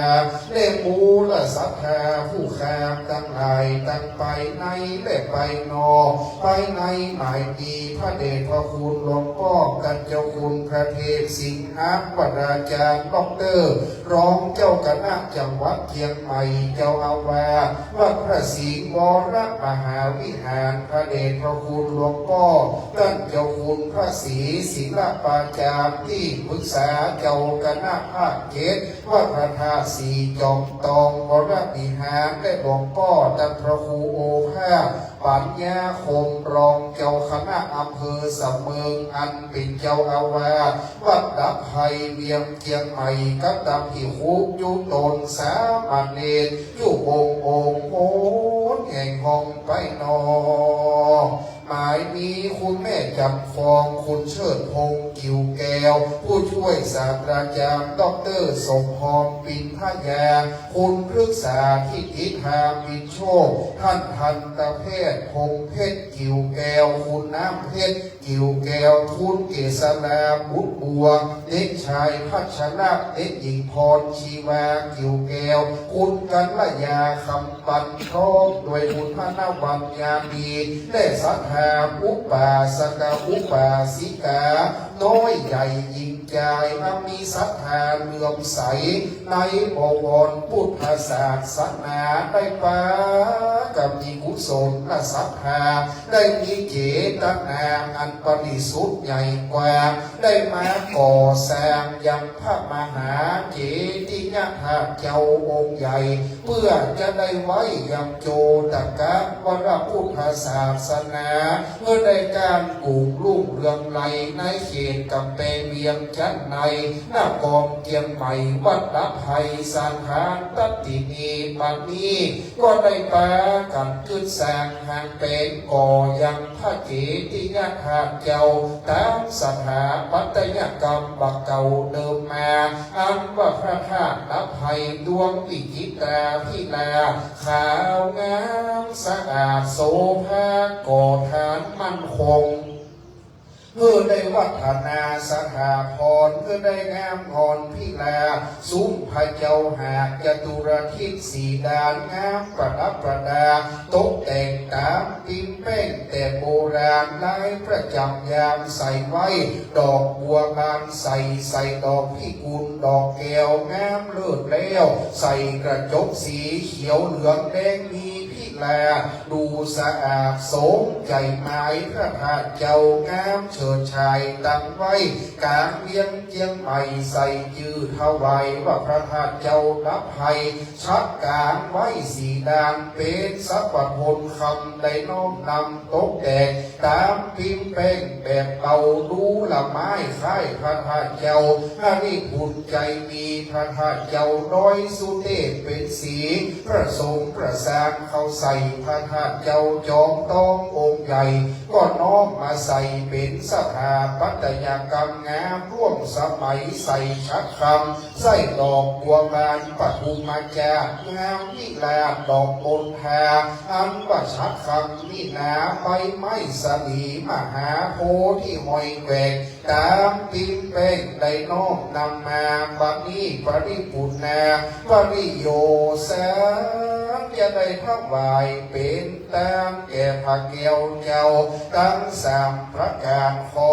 พระเกี่ยวเจ้าตั้งสามจุมีธรรมะเมตตาไหวนาปฏิกหารับเอาแนวเปิดแนวเสียยังกรรมะกัมหาธนาสมิชันตุจุกได้ปันอุดมสมสารบุตรที่อยู่เยียงทุกประการบุญกินบุญแตนภายแผ่ถึงแก่เทวบุตรเทวดารักษาวัดรับไทยอินตาพรหมยมมาลาคุณนาคน้ำปรมัยไอสวนแม่ธรณีเจ้าที่เจ้าทางเก้าจตุโลกกบาลสี่องค์คามจอมเกี่ยงเงาถวายภายแผ่ถึงแก่ดวงวิญญาณหลวงปู่พระพรหมมงคลหลวงปู่ทองสิริมังคลมหาเถระดังหันและขอถวายภายแผ่ถึงแก่หลวงพ่ออินทนอินทพโล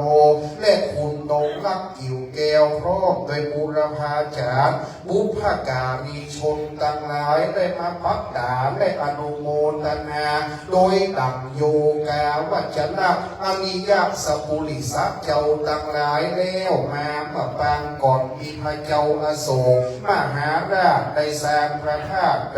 84,000 องค์ได้บูชาพระพุทธเจ้าเขาเหล่านั้นได้เสกสร้างเสวยผลมีด้วยพระการชั้นใดก็ขอให้ผู้ค้าทั้งหลายอันมีครอบครัวใจยักษ์ขกูลกิ่วแก้วเป็นเก้าเป็นประธานได้เสกสร้างเสวยผลอานิสงส์ดังอริยสัพพุริสัเจ้าฟูงนั้นดังพระเจ้าอโศกมหาราชได้สร้างธาตุบูชาแนวขอเพื่อเป็นมงคลอันผ่องแผ้วอันพิเศษในเตต้องมนุษย์โลกเมืองคนขอเพื่อเป็นบุญกุศลกำตนตัวไปนาแม่นมากปัญจขันธาเพื่อได้ไปไหว้สาพระธาตุเจ้าเกศแก้วจุฬามณีสามีมหาธาตุในสวรรค์ชั้นดาววัติงสาแม่นว่าในจาติอันนี้ขอเพื่อมีความเจริญวัฒนายิ่งกว่าเก่าได้ร้อยเต่าปันปูนเพื่อมีอายุมันยืนยาวได้ร้อยแซวขวบเขาพระวสาเพื่อมีผิวพรรณวรรณผ่องใสประการงามตั้งไปในและไปนอกมีสุขภาพร่างกายและจิตใจสมบูรณ์แข็งแรงเพื่อมีพลังกำลังอุดหนุนเตื่อมแห้งอย่าได้เหี่ยวแห้งจุกเยื่อมจุกประการก็ได้อยู่กินอยู่แต่กำจูดูแลโจตกักวรพุทธศาสนาแห่งองค์สัมมาพระสัมมาสัมพุทธเจ้าไปทลาต่อเต้ายาวว่าจีวังแม่นจะหิก็ปันมาแม่นจะหาก็ปันใดมีเงินมีคำดูดังกินดูดังใจดูดังจกจ่ายและเป็นตามเพื่อได้อยู่สำราญบันใจแม่นมากปัญจขันธาไปสู่ปรโลกไปนาเพื่อได้ไปปะของกินของตามที่เคยตามไว้มายังคงได้เสพสร้างเสวยผลแม่นจะได้ปิกมาเกิดกำเนิดเป็นคนขอก็ได้มาพบปักใส่ยังบวรพระพุทธศาสนาได้มีดวงตาหันธรรมได้ฟังธรรมแห่งพระพุทธเจ้าเมื่อมีรูปโฉมนุ่มพันอันงามวันหน้าผิวพันผ่องใสมีอาการครบ32ผ่องแผ้วเป็นที่เลิศเล้วควรจงได้เป็นที่นิยมแก่คนต่างหลายก็ได้เกิดมาในขกูลสัมมาทิฏฐิก็ดีแม่ดีมีศีลธรรมพระพุทธเจ้าผาธนาจะได้กินก็เพื่อได้กินผาธนาจะได้ตาก็เพื่อได้ตาสร้างปุญญาปรมีธรรมไปนาไปห่วงญาติพระศรีอริยเมตไตรอันจะมาไปนาได้เอาตนตัวขึ้นสู่เมืองฟ้าล่วงเข้าสู่อมตะมหาเนรปันไปนั่นจุ่มจะมีเที่ยงแต่นิลีตานางเมปริสุทธังอันว่าการคือตาแห่งคาคราวนี้ก็ปริสุทธิ์ยิ่งนักขอเพื่อเป็นพลวะปัจจัยถึงแก่พระอิปานธรรมเจ้าถึงแก่ความสุขทั้ง3ประการสุขอันมีใน เมืองคนสุขมีในเมืองบนจันฟ้าและสุขอันมีในแหล่งล่าอัมตะมหาเนรปานนั้นจุงจะมีเที่ยงแต่ดีนีสุขตินังวัตตะเมตานังอาสวะขยาวะหังนิปานปัจจโยโหตุโนนิจังนิจังวัตตะนิปานังสุขังวัตตะนิปานังสานังวัตตะนิปานังนิปานังปะระมังสุขัง สาธุสาธุสาธุพ่อนาอาจารย์มรรคนายกได้กล่าวคำโอกาสเวรตามและสุมาพตานเป็นที่เรียบร้อยตอนนี้ไปจะเป็นการได้ผูกผ้าแพรก้าวกระผมขอกราบนิมนต์พระเดชพระคุณหลวงพ่อพระเทศสิงหาวราจารย์รองเจ้าคณะจังหวัดเชียงใหม่เจ้าวาดวัดพระสิงห์วรมหาวิหารประธานในพิธีกราบอาราธนาหลวงพ่อได้ผูกผ้าแพรยอดชัดณเวลานี้ขอกราบนิมนต์ครับเอากันนี้ขอนิมนต์พระเดชพระคุณท่านเจ้าคุณพระศรีศิลปอาจารย์ที่ปรึกษาเจ้าคณะภาค7ผู้ช่วยเจ้าวาดวัดพระธาตุสีจอมทองวรวิหารได้ผูกผ้าแพรพร้อมกับพระเดชพระคุณพระเทพสิงหาวราจารย์ครับขอนิมนต์หลวงพ่อพระครูภาคปัญญาคมตัวเดียวครับปัดดับภัยและเจริญพรคณะเจ้าภาพดังต่อไปนี้ มีคุณเชิดพงษ์กิวแก้ว จะได้เป็นผู้น้องผ้าแพรเจ็ดสีในการมัดอธิษฐานผูกที่ชัดทองในนามของวันนี้ประธานเจ้าภาพแม่จันฟองกิวแก้วคุณเชิดพงษ์กิวแก้วและคณะประกอบด้วยท่านผู้ช่วยศาสตราจารย์ดร.สมพรพิมพยาคุณปรึกษาทิติภาวินโชคท่านทันตแพทย์พงษ์เพชรกิวแก้วคุณน้ำเพชรกิวแก้วคุณเกษราบุญบัวเด็กชายพัชระเด็กหญิงพรชีวากิวแก้วคุณกัลยาคำปันและคุณธนวัฒน์ยาดีนอกจากนั้นจะเป็นทีมงานของคณะบริษัทเพชรอินทรีย์ทางสปอร์ตบริษัทเขมรัตน์ทางสปอร์ตและปูนซีเมนต์นครหลวงนะครับวันนี้คณะบุคลากรผู้บริหารเจ้าหน้าที่ได้ให้เกียรติวันนี้โดยเฉพาะเพชรอินทรีย์ทางสปอร์ตเขมรัตน์ทางสปอร์ตปูนซีเมนต์นครหลวงอันเป็นกิจการธุรกิจใหญ่และน้อมนำกับอธิษฐาน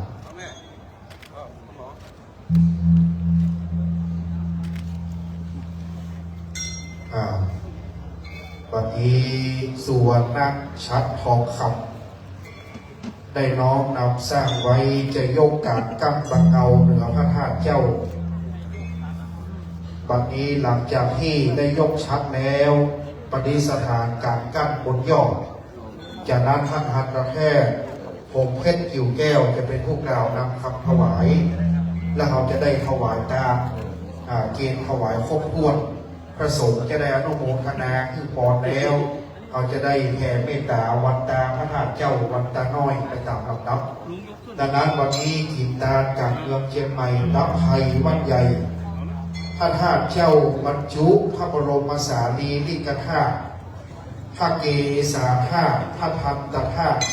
พระทักขิณโมลีธาตุทั้งยังมีพระรหันตธาตุไว้แต่โบราณพระธาตุองค์นี้ได้สร้างตัวหรือสร้างครอบพระธาตุเจ้าองค์เดิมเสริมคือใหญ่กว่างดงามกว่าเดิมโบราณบนยอดธาตุเป็นจักการกั้นชัด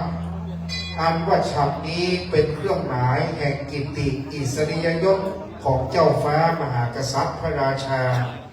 ดังนั้นเวลาพระเจ้าอยู่หัวขึ้นเถลิงถวัลยราชสมบัติเปิดเลยมีวันฉับมงคลเกิดขึ้นดังนั้นฉับนั้นแสดงเป็นเครื่องหมายของเจ้าฟ้าในระดับต่างๆสักอาชัด3 จันทร์5 จันทร์7 จันทร์9 จันทร์ดังนี้เป็นต้นดังนั้นเมื่อการชัดการกั้งบังเอาเหนือพระธาตุเจ้า เปิ้นก็จะการชักเก้าจักนิยมเป็นส่วนใหญ่ ดังนั้นพระพุทธเจ้านั้นเป็นหนอนเนื้อสักยะวงศ์โคตมโคตเป็นเจ้าชายสิทธัตถะเป็นพระราชโอรสในพระเจ้าสุโธทนะพระนางสิริมหามายาเทวีดังนั้นจึงเป็นหนอนเนื้อเชื้อกษัตริย์แห่งสากยะวงศ์โคตมโคตดังนั้นในการนี้จึงได้มีการยกชักขึ้นกลางกั้งตามแบบโบราณ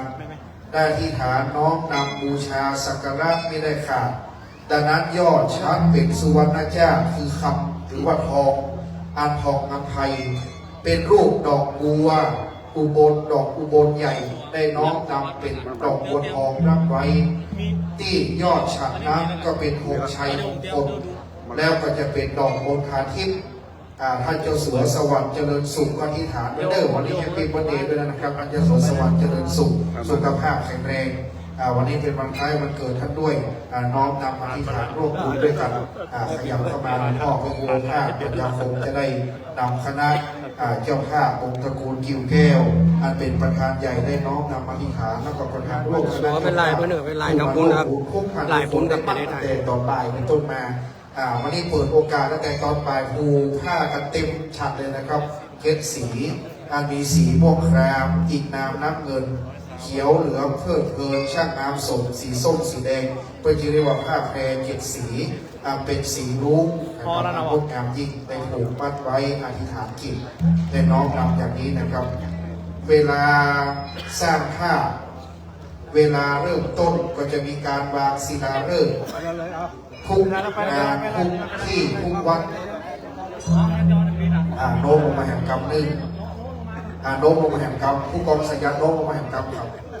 ผู้เชิญธงจากอธิษฐานปิดทองคำที่ยอดปีฉับแม่จันฟองกิวแก้วจะพาธนาปิดคำยอดชัดตีดอกบัวคำทันตะแพทย์พงเพชรกิวแก้วคุณน้ำเพชรคุณเกษราผู้ช่วยศาสตราจารย์ดร.สมพรคุณศึกษาคุณกัลยาคำปันเด็กชายพัชระเด็กหญิงพรชีวาอธิษฐานรับแผ่นทองจากคุณเชิดพงศ์แล้วก็อธิษฐานปิดที่ยอดปีฉับแล้วก็น้อมนำปิดทองเป็นทองคำเหลืองทองอาราม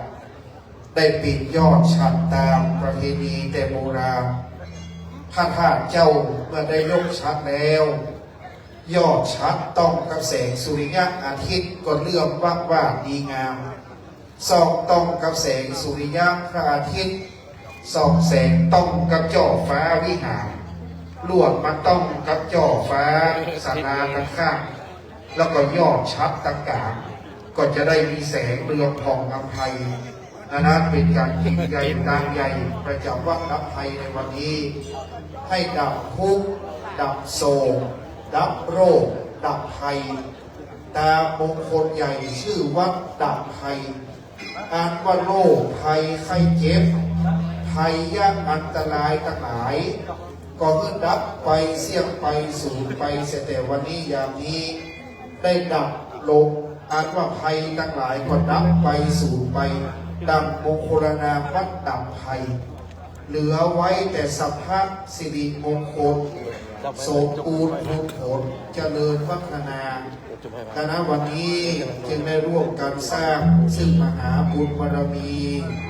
เป็นพิธีอันยิ่งใหญ่เป็นการยกฉัตรพระธาตุเจ้าดับภัยจะเป็นชัยมงคลผู้ประการคณะวันนี้นั้นธาตุเจ้าดวงที่เสาเก้าได้สร้างขึ้นแล้วได้สำเร็จแล้วได้น้อมนำแล้วได้บูชาแล้วนะครับเป็นพุทธบูชาพระธาตุเจ้าตั้งไว้พระพุทธศาสนาจะยั่งยืนยงไป5,000 เข้าพรรษาปีนี้ 2468ยังคงค้าง2568ยังค้าง 2432 นะครับจะครบ 5,000 เข้าพรรษา2568เอาลบเอา25,000นี้ออกเหลือ2432จะครบ 5,000 เข้าพรรษาถ้าเจ้าดวงงามจะตั้งไว้ในวัดดับภัย 2,000 กว่าปีให้ลูกเรืองนะครับวัฒนาไป ดังนั้นตามพุทธพยากรณ์ไว้ว่า5 วันเข้าพรรษาศาสนาแห่งพระโคตมะเจ้าจะการปลูกรุ่งเรืองในบ้านนี้เมืองนี้นะครับเนื่องคณะทีมงานได้ปิดทองเรียบร้อยนะครับ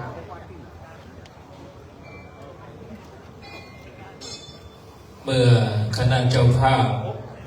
ได้อธิษฐานจิตปิดทองปลูกผ้าแพรเป็นที่เรียบร้อยแล้ว เจ้าหน้าที่จะได้อัญเชิญยอดฉัตรไปที่สถานที่จะได้ยกขึ้น เจ้าหน้าที่ประจำรถเครน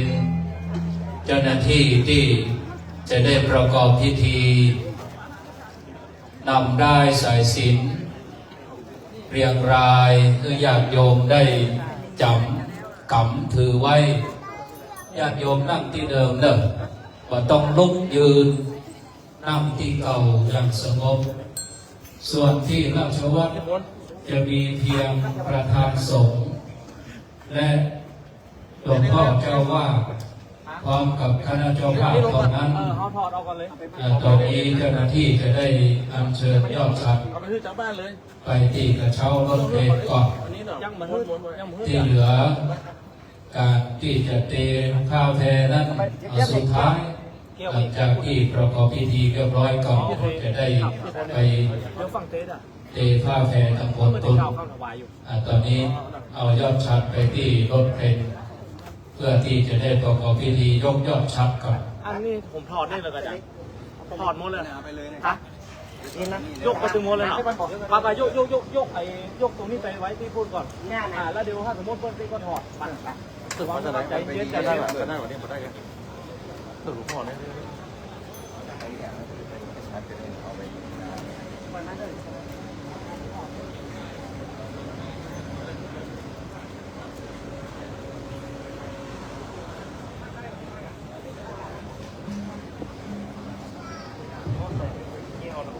รถเคน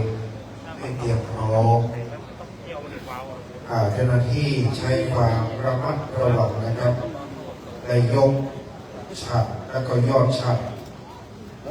มันเป็นส่วนประกอบหลายส่วนเวลายกใส่กระเช้าเครนขอให้ระมัดระวัง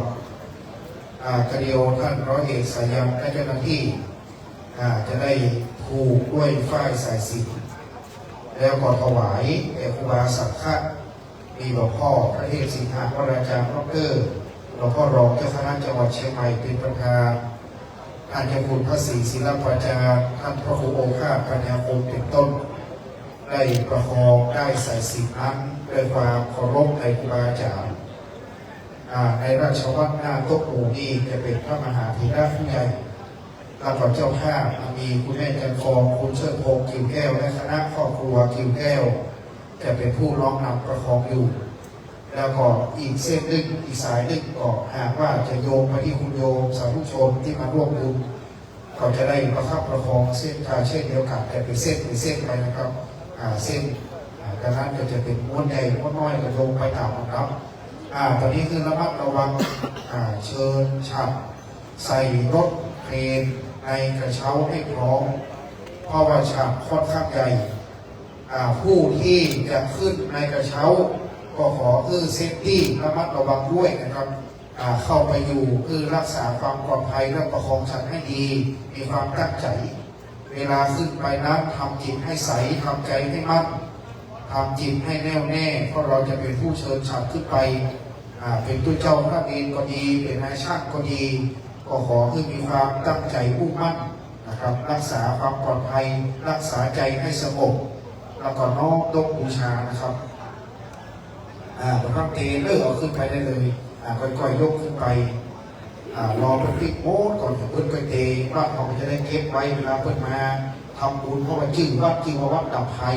เพื่อนที่มาไหว้พระเก้าวัดอยู่ตลอดดังนั้นผ้าแพรที่จะเป็นของมีค่านะครับหลวงพ่อพระครูโอภาสปัญญาคมเพื่อจะได้เก็บไว้แก่คุณโยมสำคัญยิ่งเพราะวัดดับภัยเนี่ยเพื่อจะมาตลอดนะครับหนึ่งในเก้าวัดของเมืองเชียงใหม่ดังนั้นผ้าแพรที่จะแกะที่หลังหลวงพ่อพระครูโอภาสปัญญาคมจะเป็นผู้รักษาทั้งหมดดังนั้นก็จะได้มอบเจ้าภาพก็ดีหรือว่าคุณโยมที่มาทำบุญดับภัยก็ดีก็จะได้สำคัญยิ่ง นะถือว่าเป็นของมงคลนะครับจะเทที่หลังแล้วก็เทลงมาเตื้อเพราะว่าพระเจ้าประสงค์เพื่อนั่งอยู่หน้าร้านนี่ถ้าเราโยนลงมานี่ไม่เหมาะสมนะครับครูบาอาจารย์อุตรุนะก็ต้องเคารพในครูบาอาจารย์ก่อนพระสงฆ์ก่อนค่อยๆขึ้นผู้กองโยมฝ้ายมาเอาอยู่ในราชวัตรผู้กองเลิกในราชวัตรจะนิมนต์พระมหาเถระผู้ใหญ่มาเมตตาแล้วก็เจ้าภาพในราชวัตรจะได้สะดวกก้าวขอบารมีธรรมหลวงพ่อพระเดชพระคุณหลวงพ่อท่านเจ้าคุณพระเทพสิงห์วราจารย์ดร.รองเจ้าคณะจังหวัดเชียงใหม่หลวงพ่อท่านเจ้าคุณพระศรีศิลปาจารย์ที่ปรึกษาเจ้าคณะภาคเกตหลวงพ่อพระครูองค์ข้าปัญญาคมรองเจ้าคณะอำเภอเสมิงได้จากนั้นเชิญคุณแม่จันฟองคุณเชิดพงษ์กิ่วแก้วคณะของคุณเชิดพงษ์กิ่วแก้วครอบครัวประกอบด้วยผู้ช่วยศาสตราจารย์ดร.สมพรพิมพยาคุณพิสาทิติพานิโชคท่านทันตแพทย์พงษ์เพชรกิ่วแก้วคุณน้ำเพชรกิ่วแก้วคุณเกษราบุญบัวเด็กชายพัชระเด็กหญิงพรชีวากิ่วแก้วคุณกัลยาคำปันคุณธนวันยาดีนะครับก็ไปทำไมแต่ณสถานะที่เดิมน่าจะมีไฟอยู่เส้นไปนะครับผู้กองดูไฟเส้นเนื้อไปที่คุณแม่จันฟองแล้วก็โยมไปหาวอบุญเสริญท่านชันชัยจากสาธิตครับน้องแก้วพวกเราที่เคารพนับถือแล้วก็ทีมงานของเทคนิคซีทางสปอร์ตทีมมาลั่นทางสปอร์ตบุญซีเมนต์นครหลวงนะครับแล้วก็เจ้าภาพด้านซ้ายพ่อเจ้าสัวสวัสดิ์เจริญสุขด้วยนะครับพ่อเจ้าสัวสวัสดิ์แฮปปี้เบิร์ธเดย์พ่อดูแลเจ้าภาพแต่ละสายแม่โบผีแม่โบผี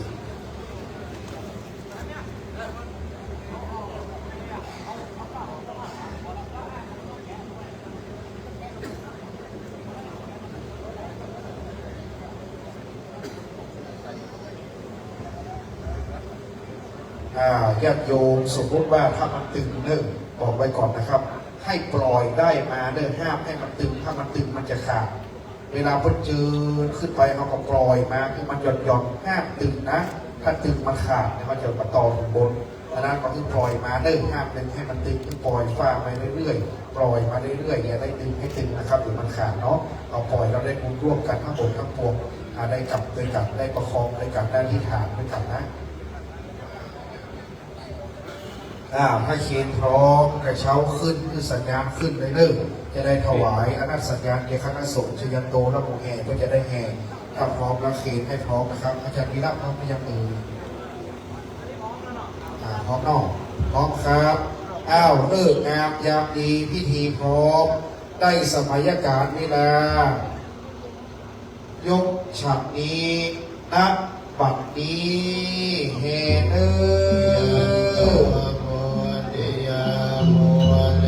สักยานานาจิวัน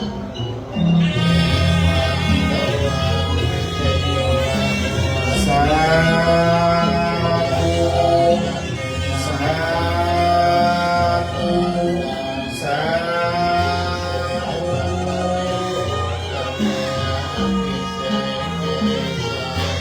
ุ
ถ้าหากว่าการกั้นไว้แล้วยกขึ้นประดิษฐานขึ้นตั้ง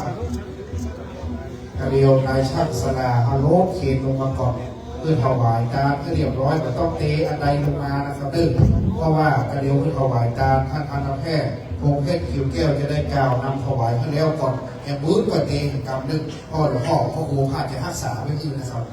ตอนนี้รถเข็นลงมาก่อนเลยรถเข็นลงมาก่อนสาธุชนนั่งลงได้นะครับวันนี้ได้ยกฉากขึ้นการตั้งบางเอาเหลือพระท่านวัดลำไพเรียบร้อยครับ มัดแขนมัดมือกันได้พูดไปกันได้เรื่องไปเลยหมดตัวนะเอาเลยพูดกันเลยก็ได้ใครจะเอาก็พูดมาได้เลย ตอนนี้ไปขับน้ำตามไปขับดึงกระเดียวท่านพันตะแพทย์โอเพชรคิวแก้วได้กล่าวจบจะได้ยกกินน้ำตาลน้ำถวายเจตคณะสงฆ์นะครับเป็นปฏิทานของนักของใหญ่อันเป็นพระลูกพันธ์นักลูกพันธ์เพื่อได้แบ่งขันข้าวตอกดอกไม้น้ำตาลไว้ตามบ้านเมืองพระเดชโบราณเพื่อได้โยกหยอดตาลขันข้าวตอกสุกีต่อไปเชิญท่านพันตะแพทย์โอเพชรคิวแก้วได้มายืนเบื้องหน้าเพื่อจะได้นำกล่าวคำถวายพร้อมๆกันนะครับนี่ ครับ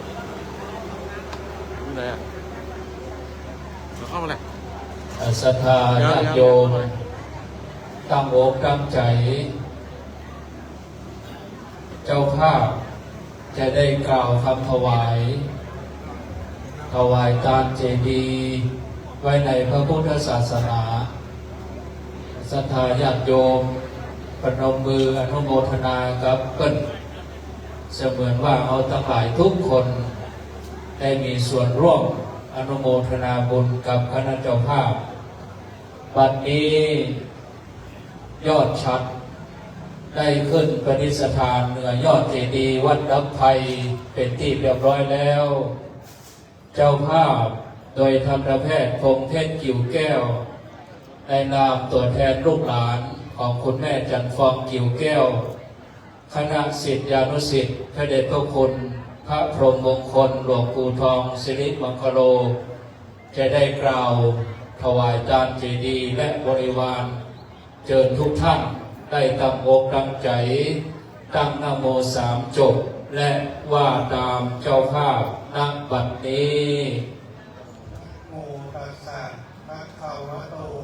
อะระหะโตสัมมาสัมพุทธัสสะนะโมตัสสะภะคะวะโตอะระหะโตสัมมาสัมพุทธัสสะนะโมตัสสะภะคะวะโตอะระหะโตสัมมาสัมพุทธัสสะยัคเคพันเตสังโฆยัคเคพันเตสังโฆปฏิชานาตุปฏิชานาตุมะยังเอตังเจติยังสัปะริวารังพุทธัสสะปูชนะขายะ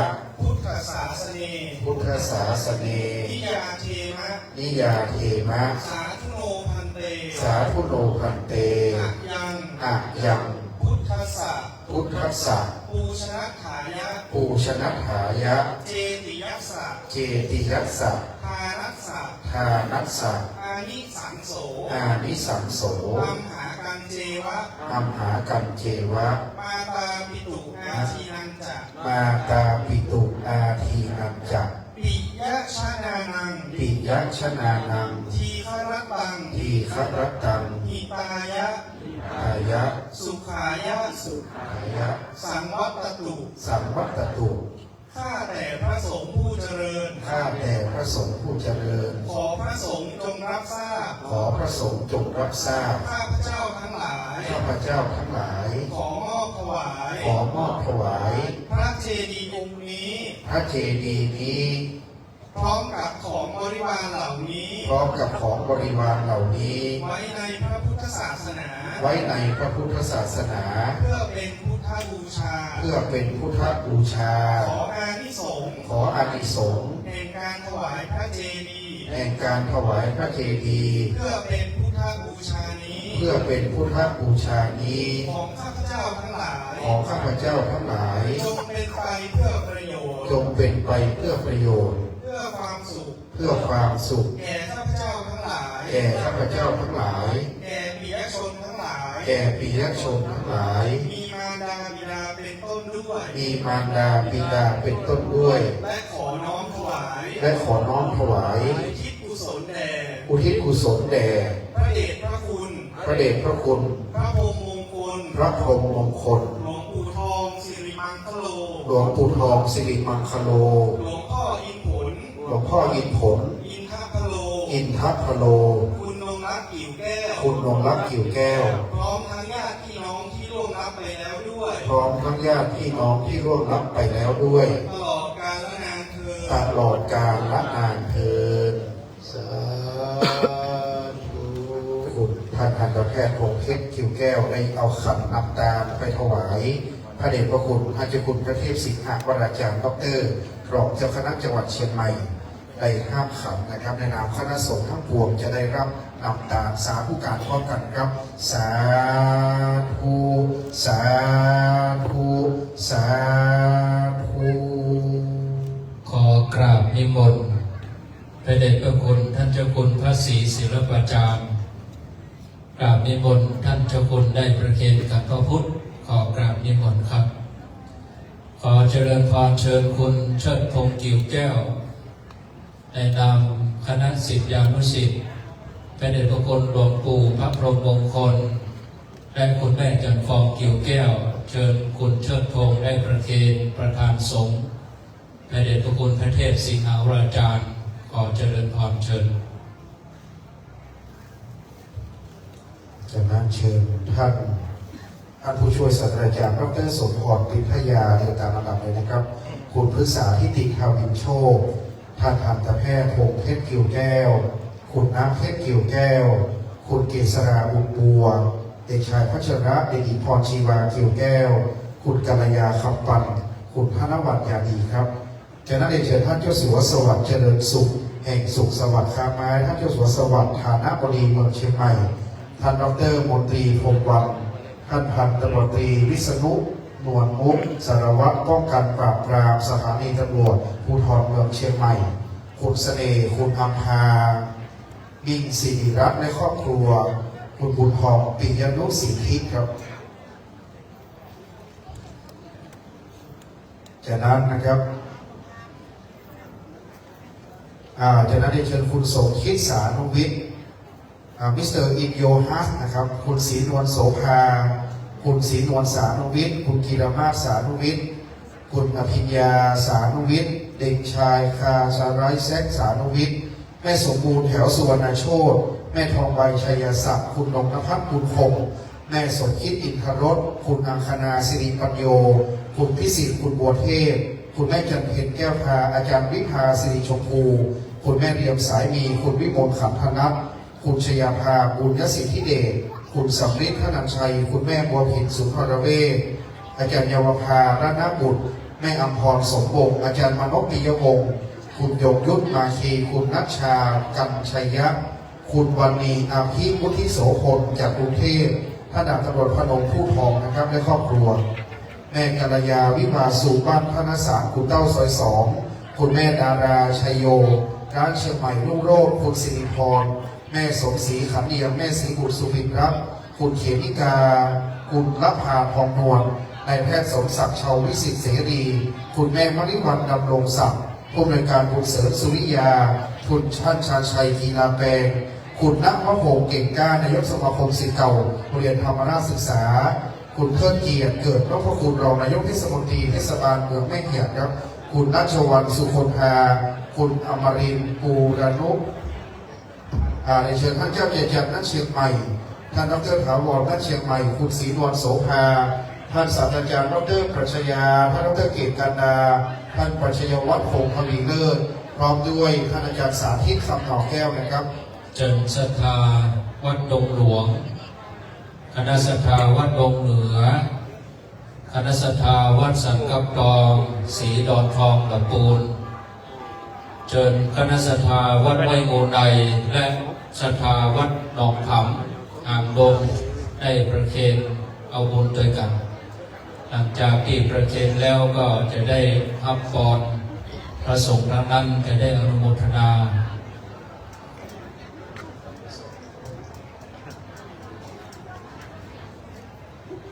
ครับฉะนั้นเจอตัวแทนบ้านสัมปยา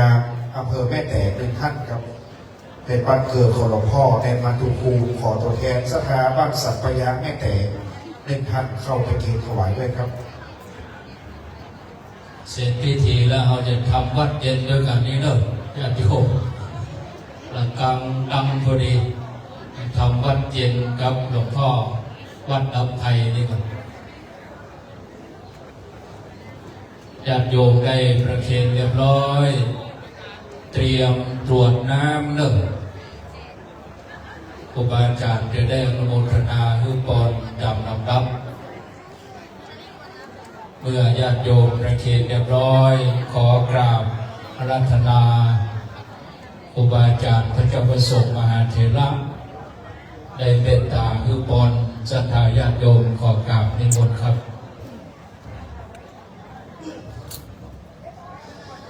ยะถาวาริวหาปุราปริปุเรนติสาครังเทวะเมวะอิโตทินังเปตานังอุปกปปติอิชิตังปฏิตังตุมหังคิปะเมวะสวิชตุสัพเพปุเรนตุสังกปปาจันโทปนะระโสยะถามณิโชติระโสยะถาวิวาจันตุสัพพะโรโควินาศตุมาเตภวันตรายโยสุขิติขายุโกภวสัพพิยติโยวิวัชชันตุสัพพะโรโควินาศตุมาเตภวัตวันตรายโยสุขิติขายุโกภวสัพพิยติโยวิวัชชันตุสัพพะโรโควินาศตุมาเตภวัตวันตรายโยสุขิติขายุโกภวะอภิวาทนาเสเลสเนจังโมทาปัจจายโนจัตตารโอธรรมาวาทันติอายุวันโนสุขังภะลังอายุวัฏฐโกธนวัฏฐโกสิริวัฏฐโกยสวัฏฐโกพลวัฏฐโกวันวัฏโกสุขวัฏโกโหตุสัพพทาทุกขโรภพยาเวราโสกาสัตตุจุปัฏฐวาอเนกาอันตรายาปิเวนัสสันตุจเตชะสาจยสิทธิธนังลาภังโสทิภาคยังสุขังพลังสิริอายุจวันโนจะโพคังวันเทียจยสวาสตวันสาจะอายุวันจะเชียวสิทธิภวันตุเตภวันตุสัพพมังคลังรักขันตุสัพพเทวตาสัพพพุทธานุภาเวนัสสนาสุทิภวันตุเตภวันตุสัพพมังคลังรักขันตุสัพพเทวตาสัพพธรรมานุภาเวนัสสนาสุทิภวันตุเตภวันตุสัพพมังคลังรักขันตุสัพพเทวตาสัพพสังฆานุภาเวนัสสนาสุทิภวันตุเต สาธุเจริญจิตตภาวนา จะได้ครบถ้วนโดยตามศีล และภาวนาประมาณ30 วินาทีพร้อมเพรียงกันต่อไปครับ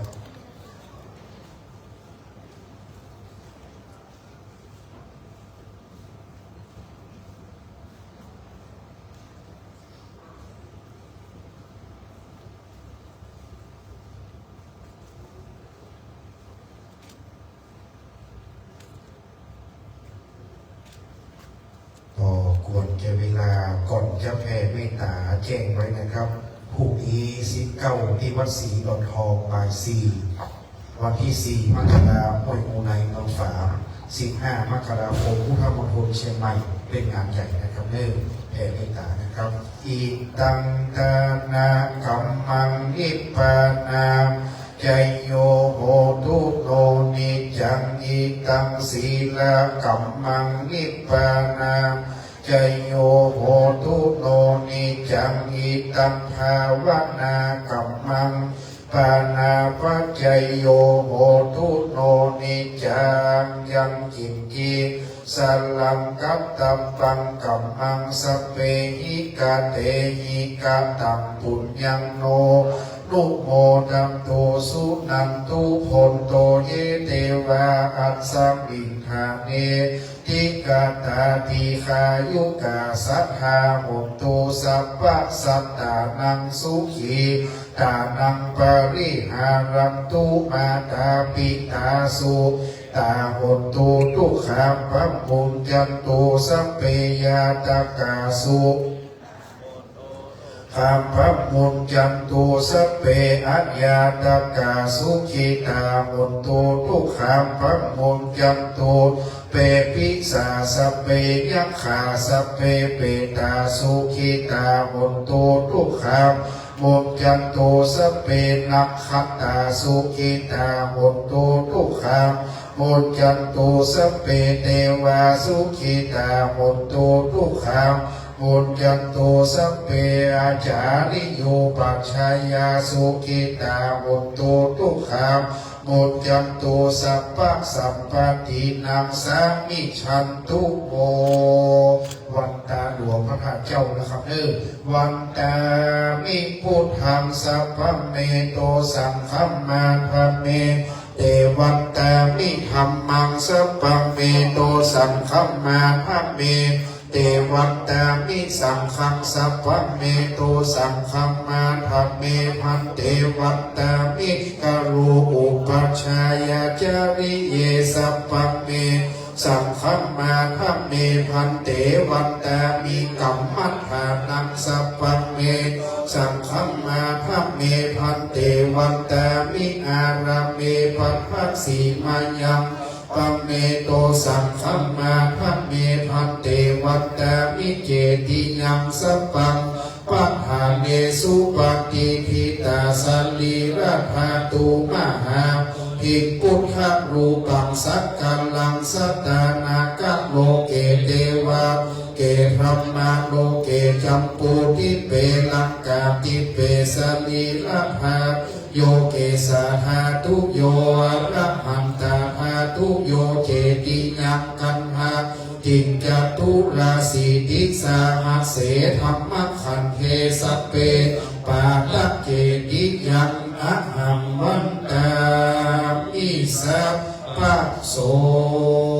วังตาน้อยสาลูกหลวงปู่พระพรหมมงคลครูบาเจ้าทองสิริมังคลมหาเถระนะครับวันตามิพันเตสัพพังอัปปะพระเมพันเตมยากะตังปุญญังสามินาอนุโมตปังสามินากะตังปุญญังไมหังตะปังสาธุสาธุอนุโมทามิวันตะน้อยพระครูสิทธิวรคุณครูบาหลวงวัดเมธรรมมีพรรษาอยู่กลางสูงสุดนะครับวันตามิพันเตสัพพังอัปปะราทังคัมมาเมพันเต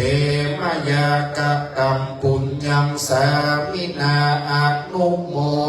ตปังสามินากะตังปุญญังไมหังตาตปังสาธุสา